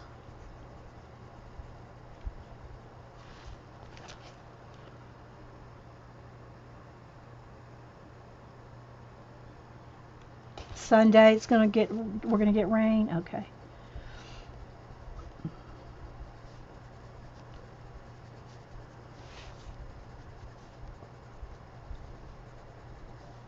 Yeah, it's beautiful today. You can see the bright sun coming through my window.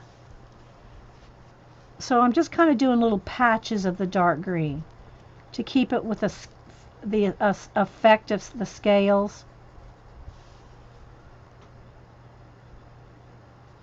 And of course we can stickle her up and make her glittery.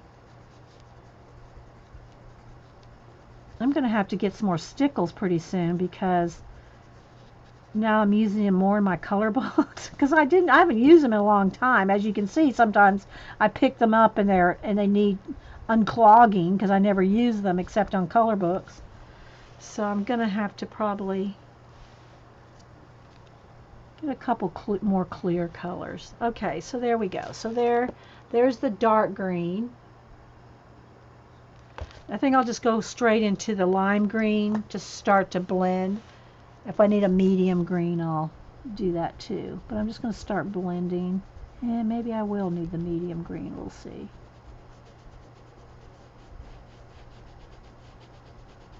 May not be enough transition. I hope y'all can see, guys. I'm trying to keep it kind of close but not flashed out. Question. I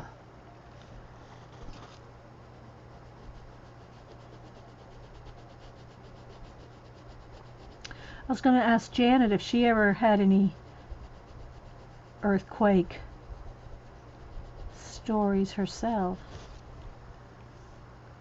But she's off doing work. She's doing her, thanks Daisy, she's off doing her Inktober. Oh, Jean, I started watching your show last night, and I think I made 10 minutes in and fell asleep. After you told me that you had uploaded your watercolor. Jean did a snow cabin acrylic painting so that she had one ready. She taught a class. Was it yesterday you taught the class? And oh my gosh, the ladies they look so happy. Jean took a picture of them all holding up their paintings that they did. The snow cabin scene. Speaking of Alaska-like. Well, Jean's in Canada, so she knows what it's like to be in snow. Janet said only one earthquake was very small in Denver, and you slept through it. Okay. Um, so everybody was so happy with their paintings, and they all held them up, and they look so good. Jean did an awesome job teaching them, and she just used acrylic because she wanted to use something everybody had access to and could do. You know. Thanks, Terry.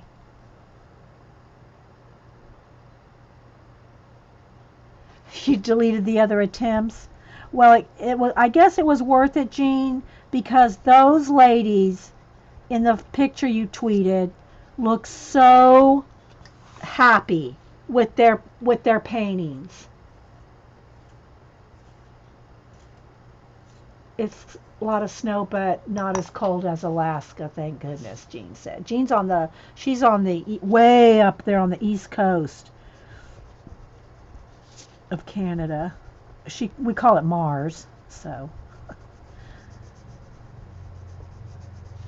I'm just blending with the lime green, the peacock green, just kind of smoothing it all out here, especially on her face. I'm not so in her arms here. I'm not so concerned about smoothing this out because it scales, but I do want to do enough where we can do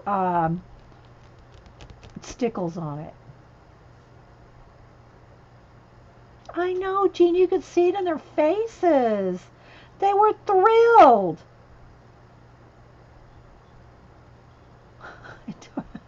I must have missed something there, Eileen. Yeah, it has been a while since you've used acrylics, Jean. But anyway, it was so cute to see them all. They were so happy. It was so adorable, Jean. You must have you did something right, because they were thrilled. I don't know what I'm going to do with that. It kind of looks like a little metal. I don't know what it is. It's got dots on it. I'll leave that for now. Um, all their snow cabins look so good. Can I show the picture, Jean, or would that be okay? I'll put it on the iPad and show it if you want me to.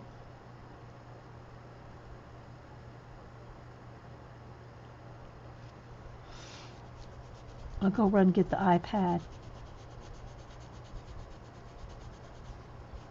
So I'm just kind of just blending in the patches, right? It's kind of patchy, scaly looking is what I want. I can show it? Okay. Let me go run and get the iPad.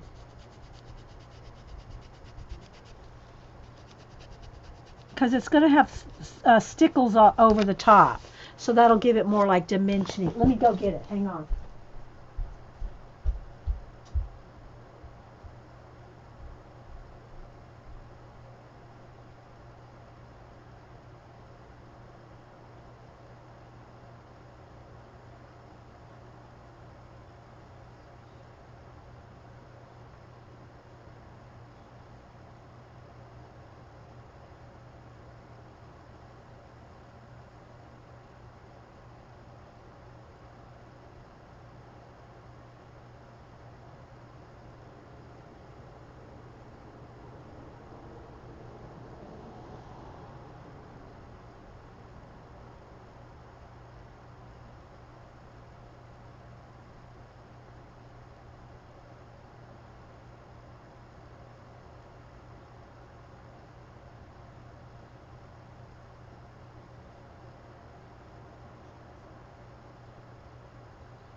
Okay, let me see here, Jean.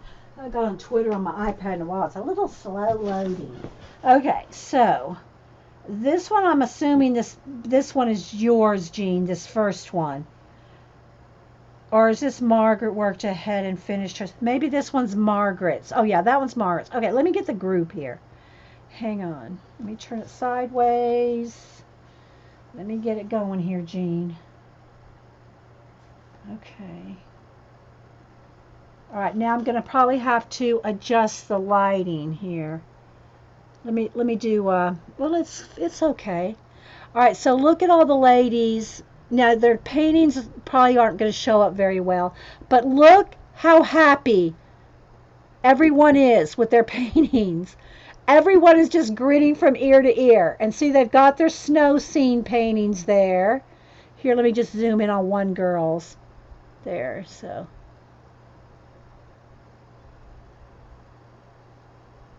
And you're doing one with the kids on Wednesday. The kids of a couple of these ladies. Okay. And they're all a little different. Okay, hang on. Let me try to leave and come back again. It's wanting to flash out. So anyway, I want y'all to see how happy they all look. Look at all those happy ladies. And holding up their paintings. I know. Isn't that awesome?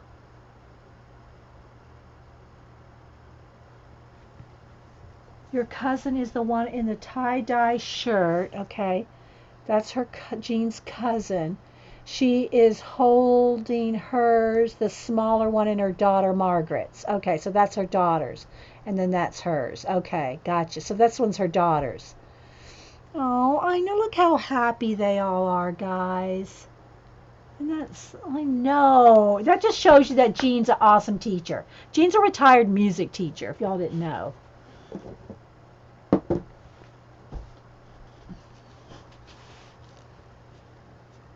I know. Isn't that awesome, guys? Hers is a smaller one. She focused. Oh, hers is the smaller one. She focused on the cabin only. Okay, gotcha. I know, right? I don't know. I didn't see. Jean, did you post a picture of yours? Let me see. Before that picture, let me look. Let me go back here. Let's see.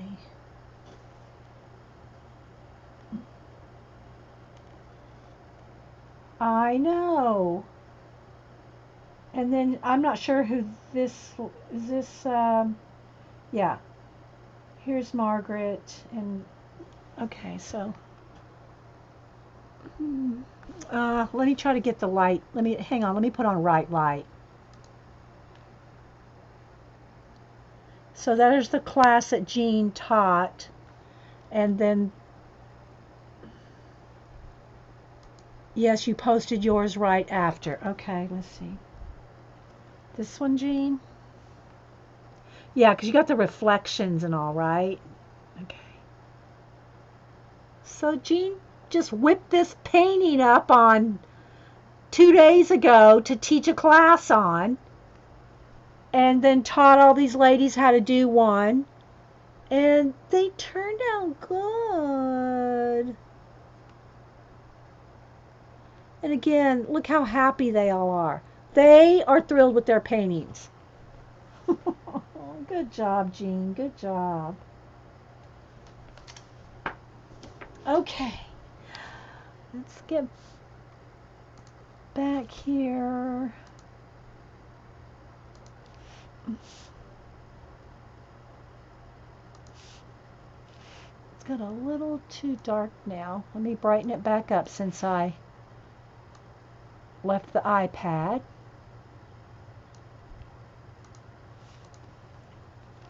Okay. So we've been here almost 2 hours. Let's do a little bit more. I mean, I don't mind staying, but you know, I'm just waiting on the roofers. Okay, so let's see. Let's go ahead and do the eel. I think I want to go ahead and go with, it's called Process Red, but it's like a magenta. And for the body, and maybe a little bit lighter. I don't know if I want a peach color. Maybe peach and magenta might work. Let's give that a go. And then pink. I'm going to need pink, of course, for the... And what color is that one's Process Red, too? I got 2 of those there. Okay. Here's pink. Pink, yeah.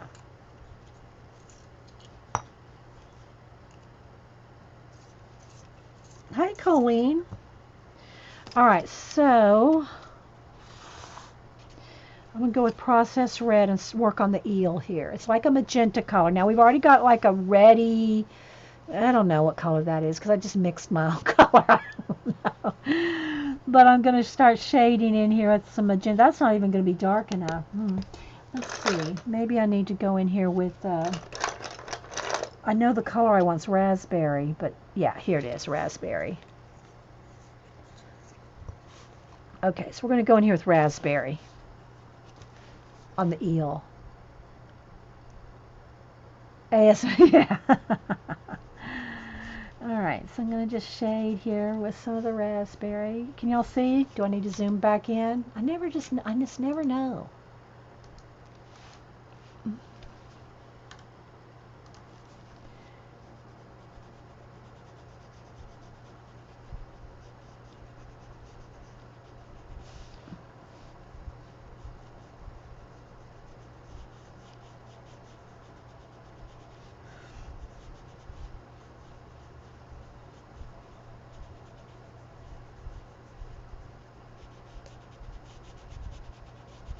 Hang on, let's see. Hang on, let's do that first.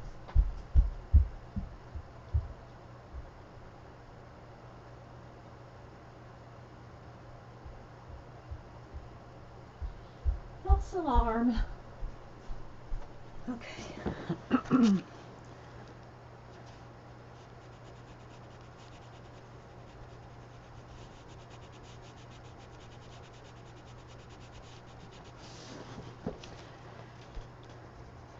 So I guess this must be her pet eel, or she's just hanging out with all these.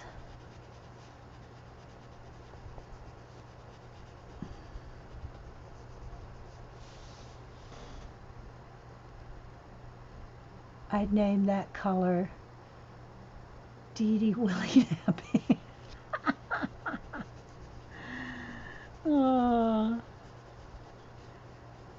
little shadow there under her arm.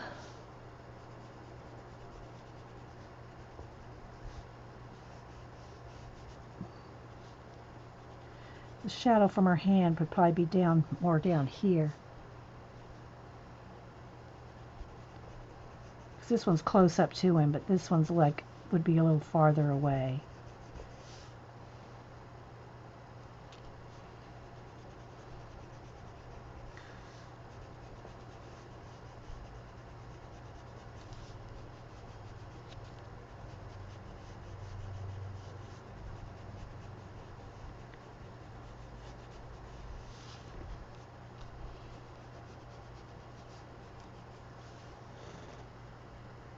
She needs armpit hair.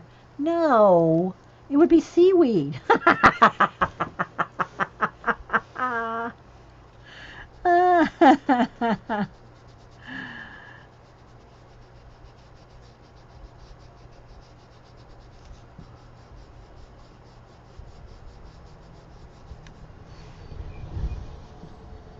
There goes FedEx. I'm expecting DHL. They'll come personal. DHL hires out personal people to go deliver stuff. So, okay. So I'm liking that. Now I'm going to go in here with a little bit of the peach, and then I'll blend with the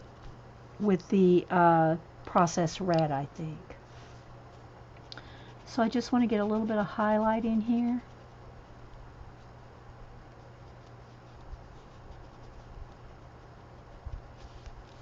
I don't know how much you can see of that, but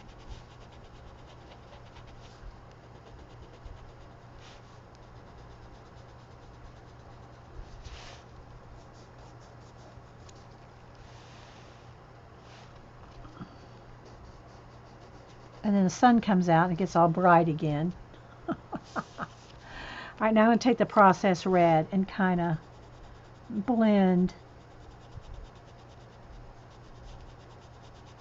from the raspberry, because I want the eel to be kind of colorful too. And then I'll do his scales, or his fins rather.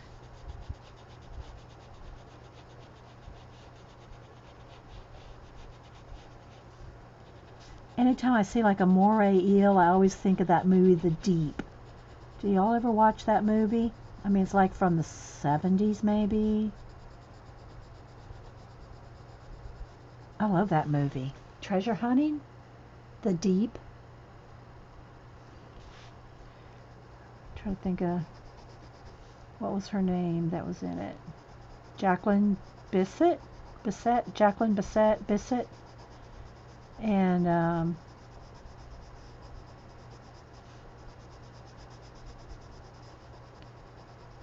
have to look it up. Anyway,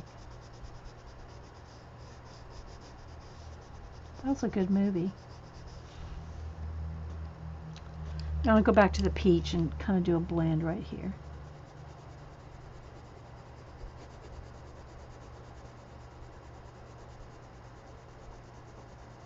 So this is peach, processed red, and raspberry.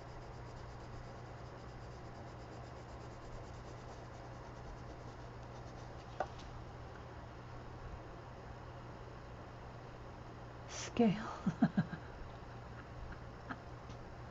Hi, Light and Laughter. What's your name, Light and Laughter? I'm going to go back to the raspberry and do a little more shading. Did you have to get a name when you checked in today?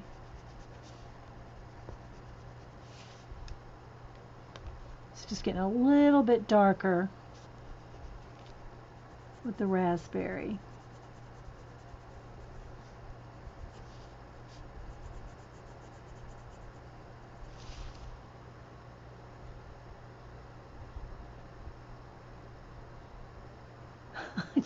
Terry just wrote a little synopsis.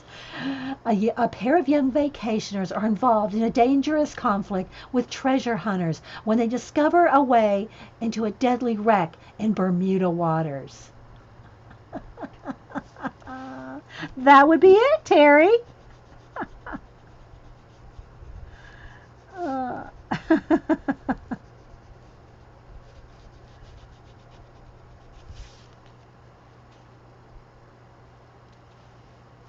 Welcome, Sylvia. Okay, go back to the process red, a little blend.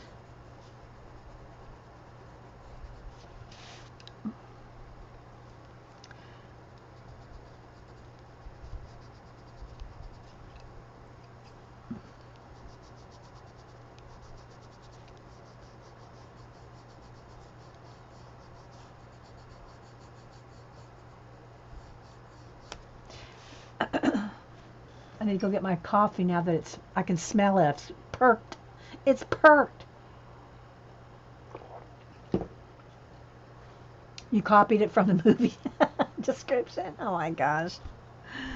All right, so now I'm going to go ahead and go with the processed red and the pink for the fins.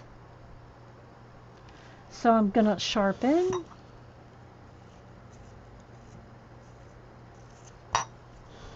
And just do some of the fins here.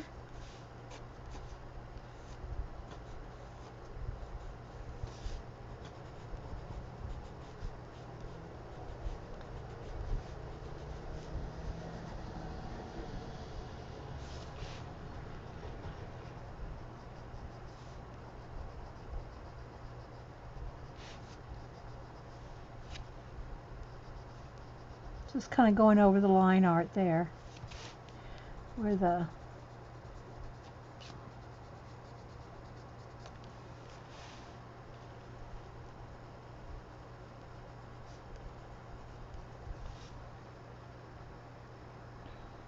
oh, you've been watching me on YouTube for ages? Oh, thanks, Sylvia. Thanks for being here. Good to have you. And thanks for watching on YouTube.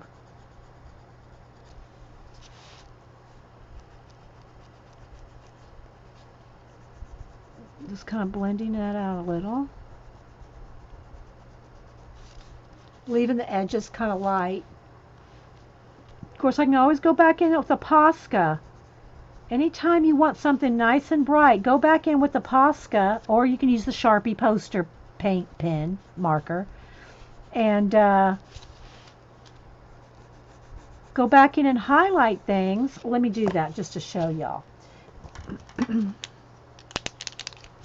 And then you can go back over the white with pencil. Okay, so for instance, let's just go with the fins here for a minute. All right, so I'm going to go in here with the white Posca right on the edges of the fins. And then when that dries, I'll go back over it with the pink. And it'll still be bright, but it won't be white. Of course, you can leave it white too. There's nothing wrong with having a nice bright white highlight. Sometimes you want that. See?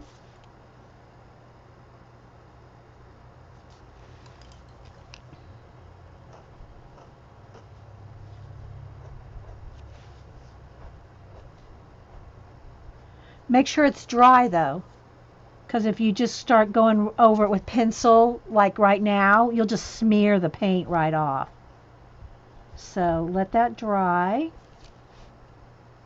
See what a difference that makes?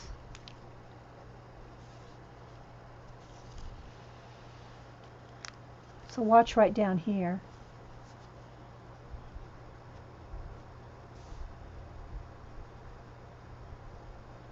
And make some thicker and thinner so it doesn't look like a stripe. See?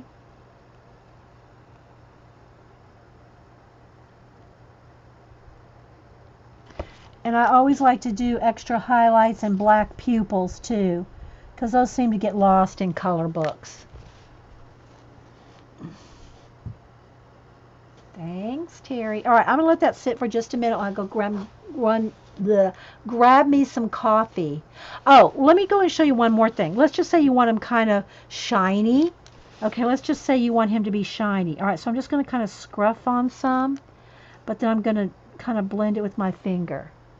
See? So let's just say he's got a little shimmer right there, and maybe coming down his body right here. Just kind of course you'll get it on your finger, but you know, hey. So, you know, you want him shiny coming down his body. Now you have to, while it's wet, you got to do this blendy bit while it's wet. You can't let it dry, obviously.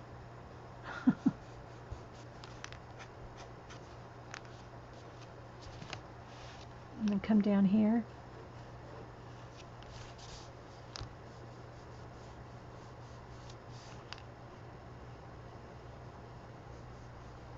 See? And you give him a shine.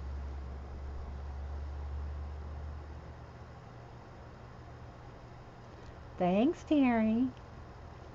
Maybe his little lip is a little shiny too. But you can do it with her, like her arm here. Maybe it's real slick right there on her arm, or shiny, you know.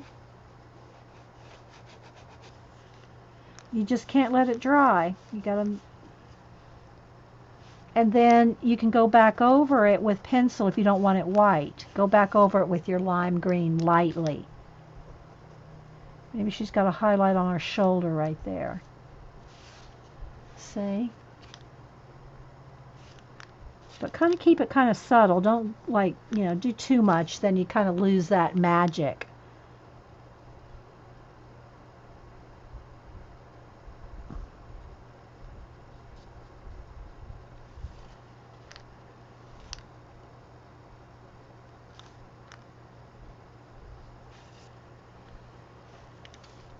Probably her chin too.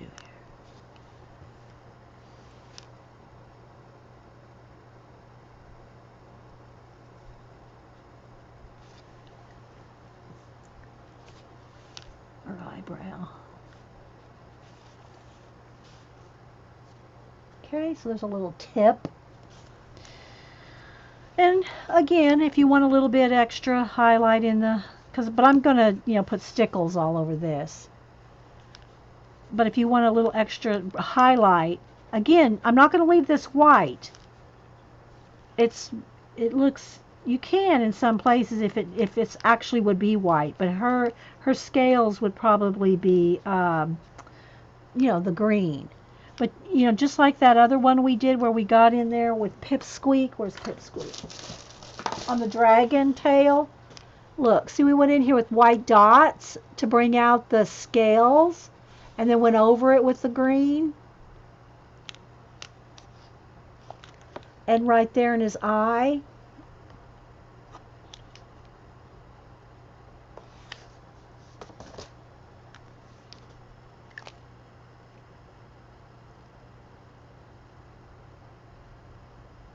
Okay, let me go grab some coffee.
Okay.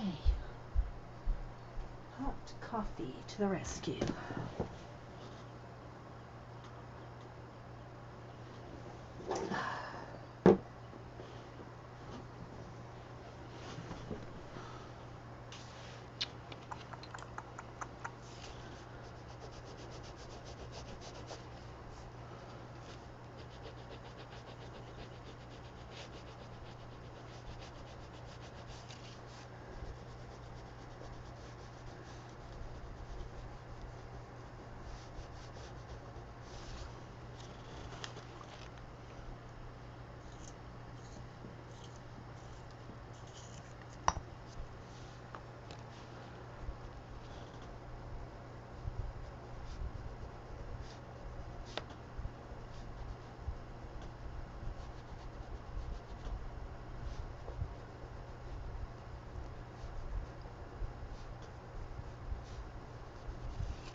The hair on the cover. Oh yeah, it does right there. Yeah, it does look like that's part of that, doesn't it?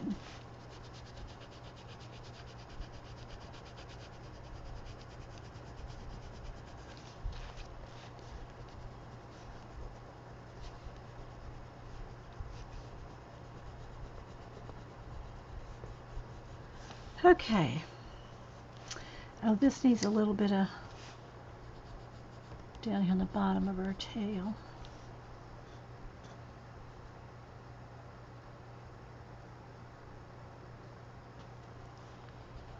Okay. Now, let's do the orange on her and the orange on the fish. So I'll probably go with orange and sienna. Let's see, do I have any darker orange? No, it's too... maybe. No, I don't want to get it too red. I want to keep it orange. Carmine red is pretty orange. Yeah, there's carmine red. That's not the orange I want. I want orange, orange. Okay, I'll start with sienna for shadows. Day 6. Oh, good, Kangaroo Babe. Working on your Inktober. I haven't even started mine, but I don't even know what I'm going to do. Okay, Hubster's calling me. Hang on. It's ringing on my iPad, too. Hang on, guys. Hello? Oh, yeah, I'm streaming, but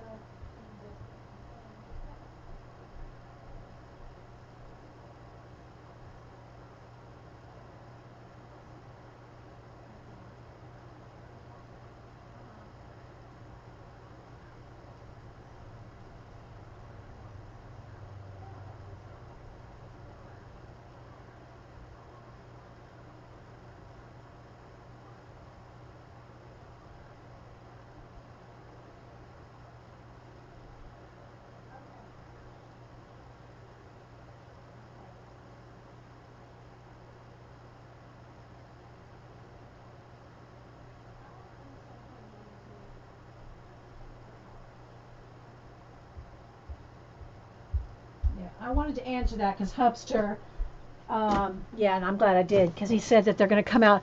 They did call him and they'll be here between 1 and 2. So that's still 2 hours away. So,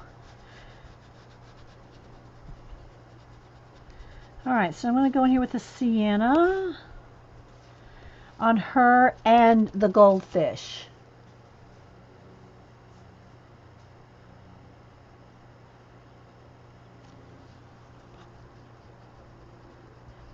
So I don't want to get it too dark.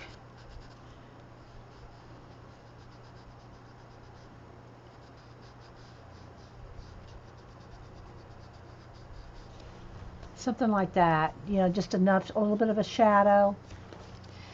All right. Oh, so anyway, I was saying, I don't know what I'm going to do yet. I haven't looked in my kanji book for a new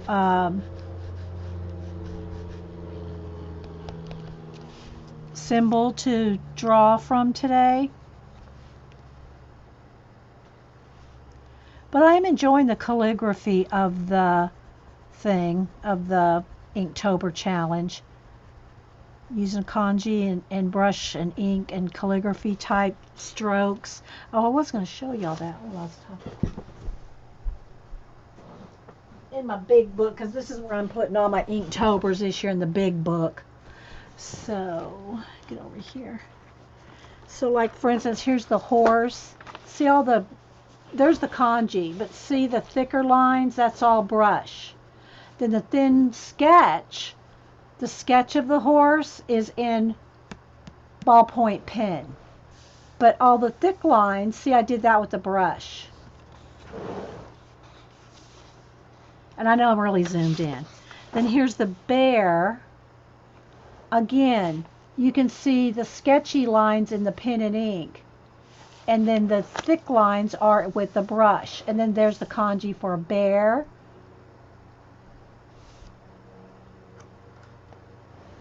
Yeah, I know, I thought it was different, right? But it's very simple, though. The drawings are very simple. And then here is, and see, I'm trying to do a page of sketches, too. Now, you know, if I get that done as I go, fine. If not. But anyway, so here's the koi fish. And these are part of the kanji right there, the symbol. But I'm trying to make it compositionally cohesive. So all the black here, that's with the brush. Brush, brush. And then yesterday was just a simple fox face. I didn't even do the body. I just wanted it very, I'm trying to keep it simple but still interesting. But I'm trying to kind of absorb the kanji of it, if you will. You know, and so doing the brush strokes, that kind of flow with the kanji. So yeah, that was yesterday. Sorry, it's flashed out. There we go. So I'm trying to keep the flow of the lines very as simple as I can. I could probably even simplify it even more. But, you know, I don't want it to look too boring. But anyway, so yeah. So I don't know what I'm going to do today. I'll have to figure that out. All right, so back to my mermaid. Let's see, where was I?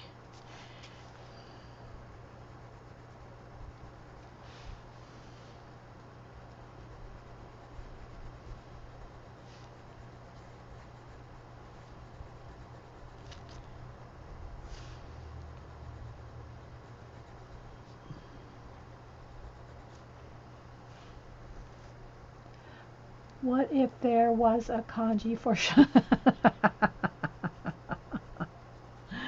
There probably is, but it's not going to be in my kanji book. Yeah. And I'm not sure if it's pronounced. I still need to look that up if it's kanji or kanji. Kanji. Could go either pronunciation. And that the book I got does have a CD in it to do the pronunciations. But I'm not trying to learn how to speak it. I'm just kind of wanting to, you know, do some of the symbology, the symbols, the calligraphy.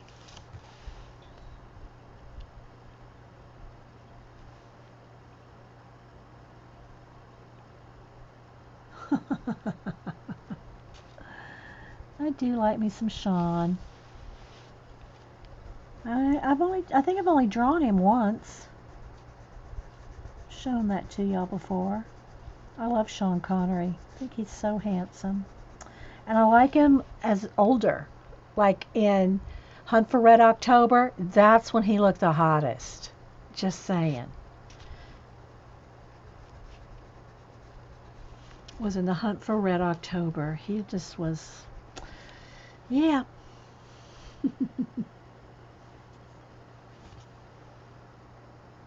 So you see I'm adding some of the shading here. And I want to keep sharpening because I want a nice sharp point to get in, you know, some of the detail. Now I did go back over this fish with another layer of watercolor so it doesn't need quite as much.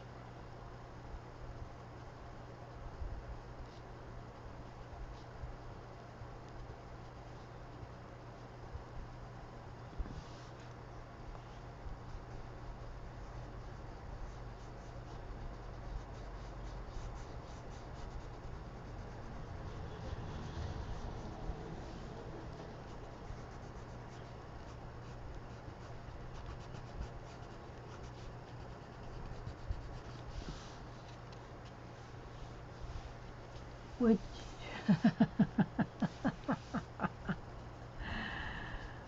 oh no, let me see, where's my picture?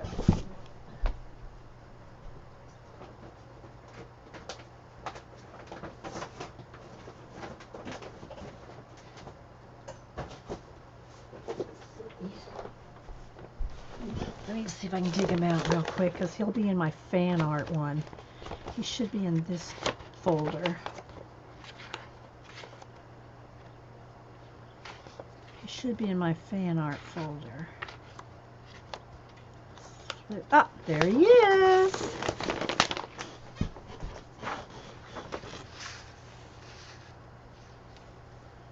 I'll just let y'all stare at him for a minute.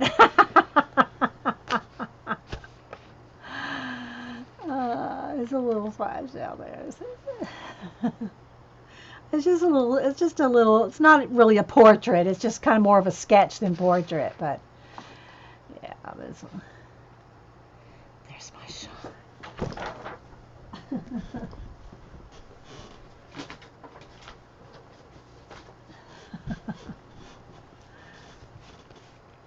Kanzi. It's pronounced kanzi. It's got a J. I'm not sure. Are you sure about that? Kanzi? I think it's kanji. All right, let's see. Let's go back up here. Here's some more of the orange. I'm just shading with a sienna in the orange areas.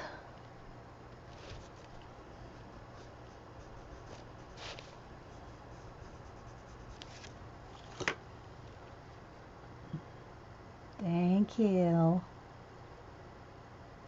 I don't like my work hanging around.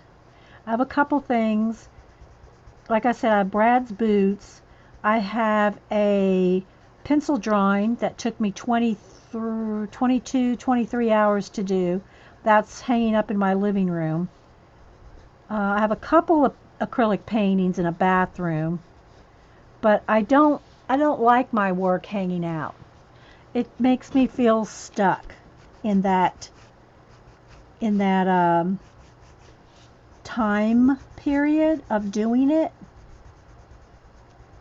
Like I said, I like Brad's boots. It was a watercolor I did, and the reason I have that one hanging up is because I gave that to Brad, my mother-in-law's second husband. You know, Hubster's dad passed away. His mom remarried.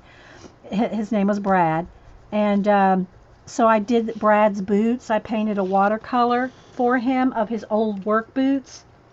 But when he passed away, Hubster's mom, gave that painting back to me. So that hangs out in my hall out here. And then, like I said, I have a pencil drawing. Well, it's got a little bit of pen and ink, but it's all done with, I did the whole drawing with one of these, with a technical pencil. Actually, it was one of these kind. The whole pencil is done with little swirls like this. The whole drawing is done like that. And it took me like 22 hours because it's big. It's like 9 by 12.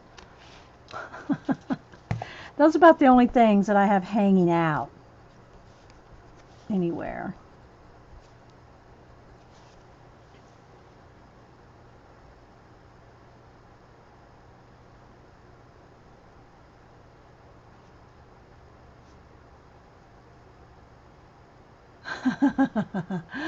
I'm going to still do the stick. Even if I don't get all this detail done, guys, I'm still going to do the stickles on some of the, like her.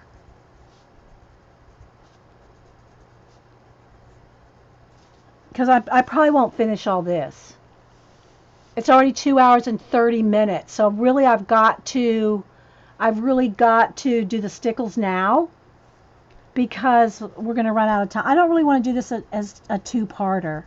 I'll post the picture on Facebook and Instagram, Twitter and all when I'm done.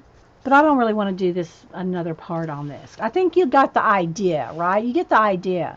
Now let me go back with the orange though. Oh, wait, orange. And do a little blending here.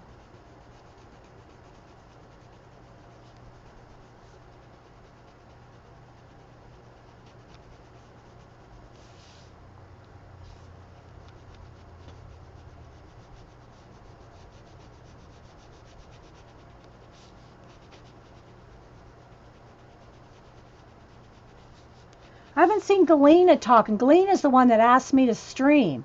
Is she here? Can I see this? Okay, I can go get it. But I got to do this. I might have to do it after I record this part because I don't want to run out of time before we put the stickles on here. Galena asked me to stream today.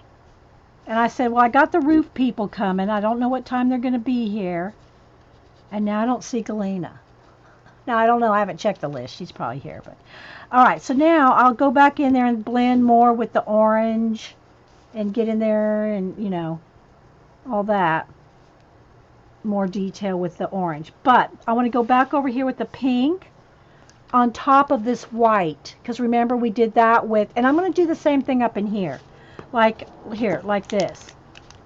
See, I'll go in here with the white and highlight certain areas on the shells and things.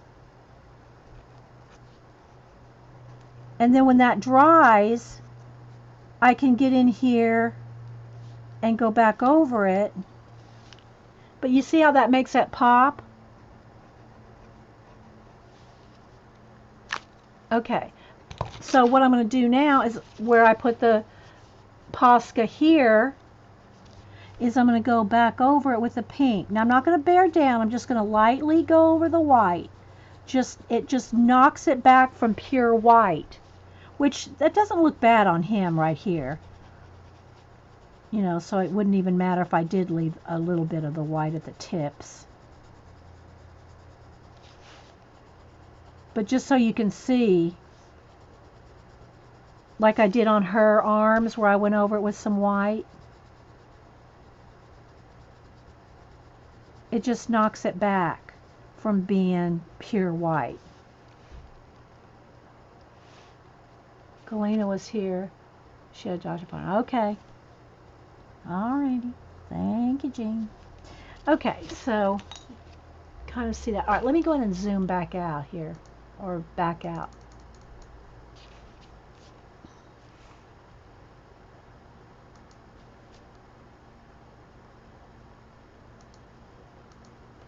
All right, so let's get some stickles. Hopefully, I can get some that is not going to require me to have a needle tool because I don't know where my needle tools are. All right, let's see. Where's that? Maybe I'll just go with the clear. Let's just go with diamond ice. Here we go. We'll go with diamond ice. Clear color. And don't worry if Galena hasn't asked you to stream. I would have. Aw, thanks, Jane. Okay, so if you use a diamond color or clear color, any clear stickles, the color behind it's going to show through. So if you'd say, well, I can't get an orange and a yellow and a green, just get a clear, because then whatever color's under it is still going to show through. So I'm going to do her. Okay. And I don't want it really thick. I'm almost just going to put my finger. I'm going to kind of smooth it, because I don't want it bumpy. I want it kind of flat and just glittery a little. So let me get a Kleenex up. No, I need a baby wipe. I got to keep this off out of my eyes.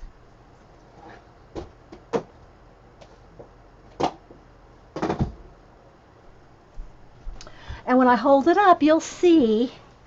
So hang on, let me just put some down here. But I don't want it thick, so that's why I'm kind of smoothing it out with my fingers, so it doesn't get too, I don't want it dimensional. Okay, I'm going to go ahead and do my sleeve. I'm going to do her whole body.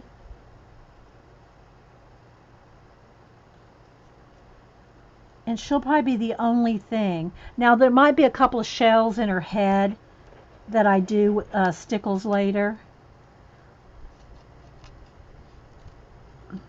It's a little bit back there. I'm going to put a little on her face.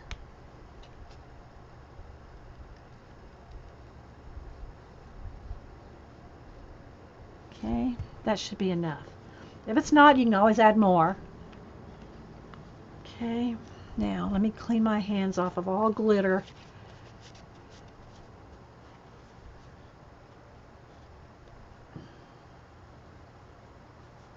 Okay, thank you, Terry. Yeah, Kenny's the one that gave me this book.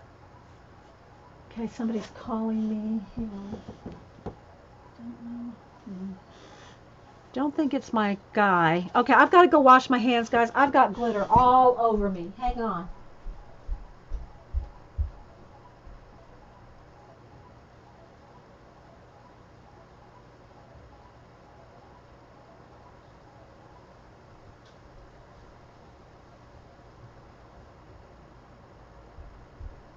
Okay. So now, see if you can, there we go.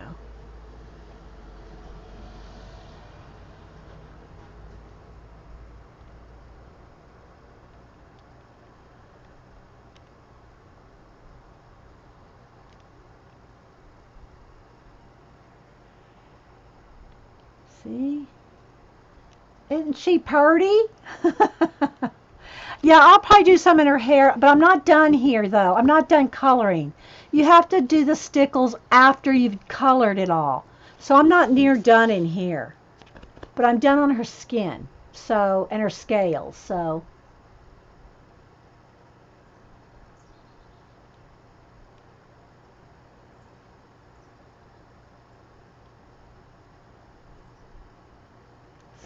yeah.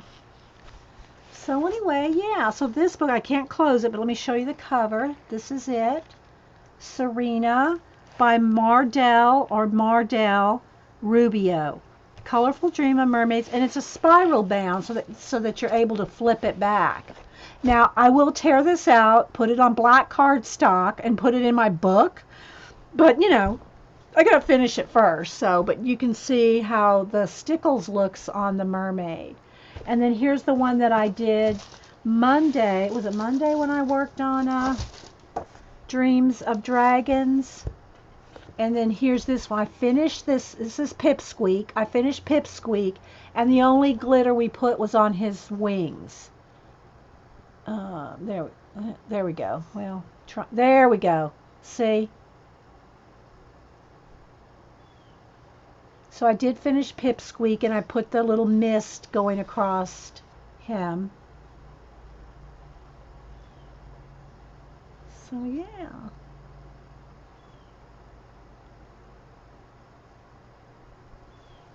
So anyway, there's those from this week.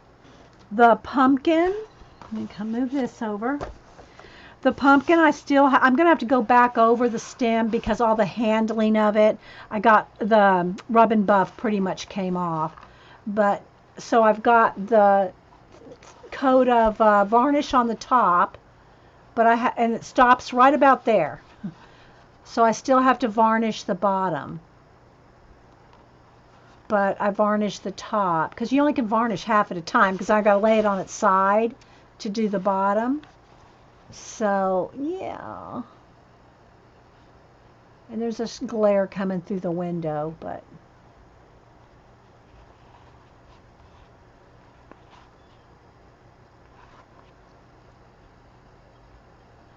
and there's the stickles on the stars.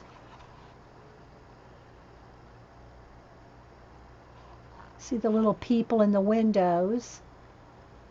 So yeah, the pumpkin. Thanks, Terry. I think it turned out pretty good. I should maybe make a little 30-second video, spin it. It's probably better than trying to take 5 pictures. Just do a little spin. Okay, so let me see if I can bring that painting up. The varnish is the same varnish I always use. It's this. Same I use on my collages. The Delta Ceram Coat Gloss Exterior Interior. Sorry, guys. Maybe I should close the blinds a little here. And you used to be able to get it at Michael's, but my Michael said they're not selling this anymore. So I have to get it at Hobby Lobby. So you have to get it. Well, you can order anything online, of course. But it's the gloss interior exterior Delta Ceram Coat, 8 ounces, costs about $10. The reason I like to go to Michael's or Hobby Lobby is because you can use a 40 or 50% off coupon. So you can get it for $5 or $6, right?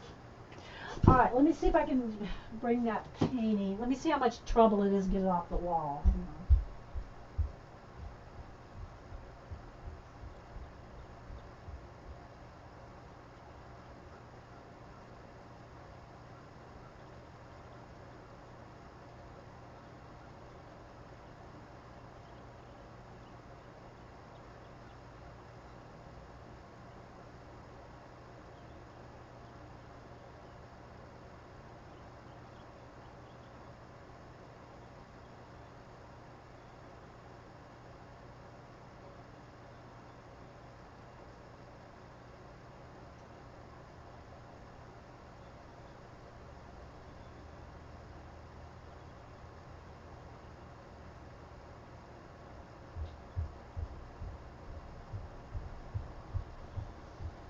it's kind of a good thing, I guess, because I forgot I had taken the glass out of it because the glass was loose. So I took the glass out of it. Let me see if I can back my camera up as much as I can. So there's no glass for glare. But this one hangs up in my great room. I did it in 1980. Is it 89? It's 89 or 84. I think it's 89. So here's it's in a big frame.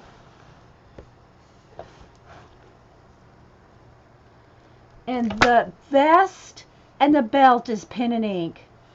Well, ink. And she's all graphite. And she's all done in little swirls. Don't know if I can get her little feet up there. It's all, you can't see the swirls really in person. I mean on camera.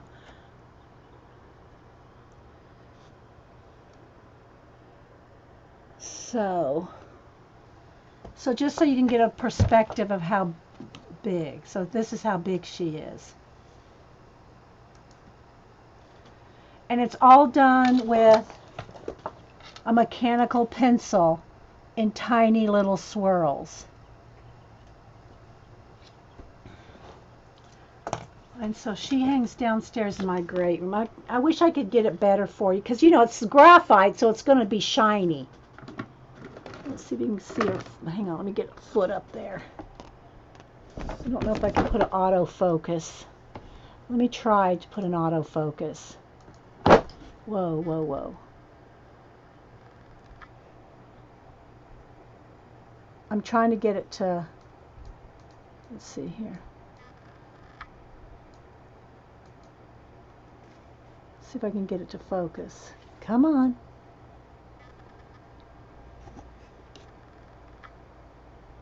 It wants to focus.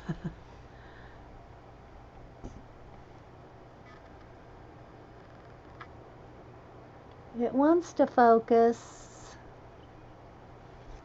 Anyway. Now let's see if I can get it to focus.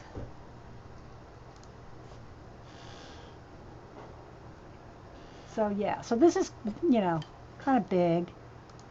Thanks, guys. So this was it took me 24 hours. And that was back in 1989, I think. I think it was 89. Well, it's hard to tell if it's 89 or 4. And then Brad's boots. This one just hangs right out here in my hallway. Make sure there's no dust on it.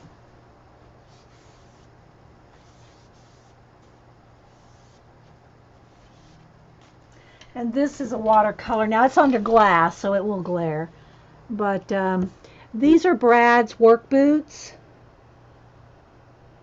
And I did this one in 93. So this is 93. So that's 25 years ago? Is that right? 25 years ago? Can it be 93? 2003, 13, 14, yeah. So, yeah. And there we go. Now you can see the color because it is in the sunlight. So there's Brad's boots. You love the boots. I love the boots too. So anyway, I painted this for him for his birthday one year. And then, like I said, when he passed away, my mother-in-law gave it back to me. Oh, there's my mailman, but it's not DHL. DHL's delivering my my melody books. Okay, so that is that, guys. My signature on it? Oh yeah, it's there. Hang on, look, Jean. 93. And here you can see how big this one is.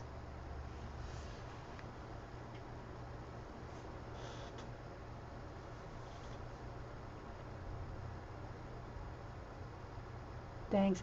Brad was my mother-in-law's second husband. After Hubster's dad passed away, she married Brad. And then when Brad passed away, Hubster's mom gave this back to me. You were 4 years old when I painted this, Francis. uh,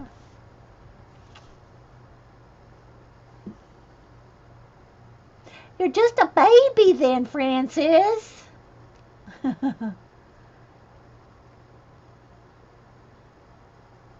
So, yeah. So I'm going to stop this. I don't know if y'all want to do anything else. Barb comes on at 4. I don't know. I mean, I'm sorry. Back up. Barb comes on at 2. I'm thinking of Jean. Barb comes on at 2.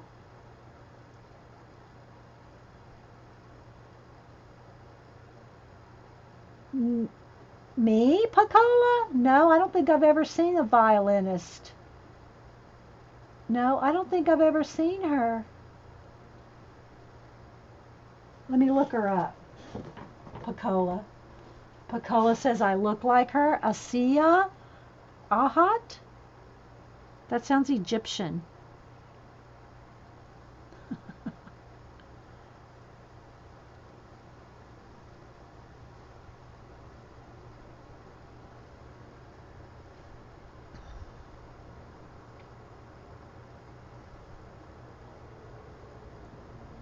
I'm trying to spell it correctly. 2 T's. Did you spell it correctly?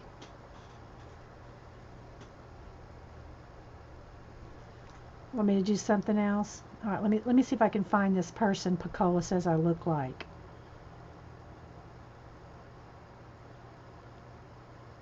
Uh-oh, I messed something up. Hang on. Oh, I probably look more like her in my younger days. You're sweet, though. She's beautiful. She's Ukrainian, a Ukrainian violinist.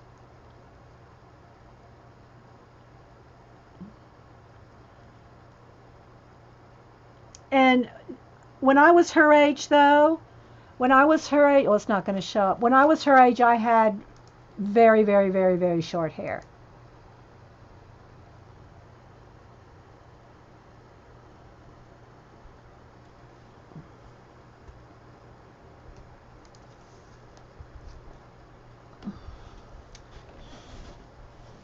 Yeah. I think Hubster took my big picture of us together. I have one picture of us where we were a black and white picture. No, I don't know what I'm going to do for Inktober. That's a good thought, though, Dot. I don't know what I'm going to do for Inktober. I guess we could look at that. Let me, hang on, guys. Let me see if I can fix my light back now.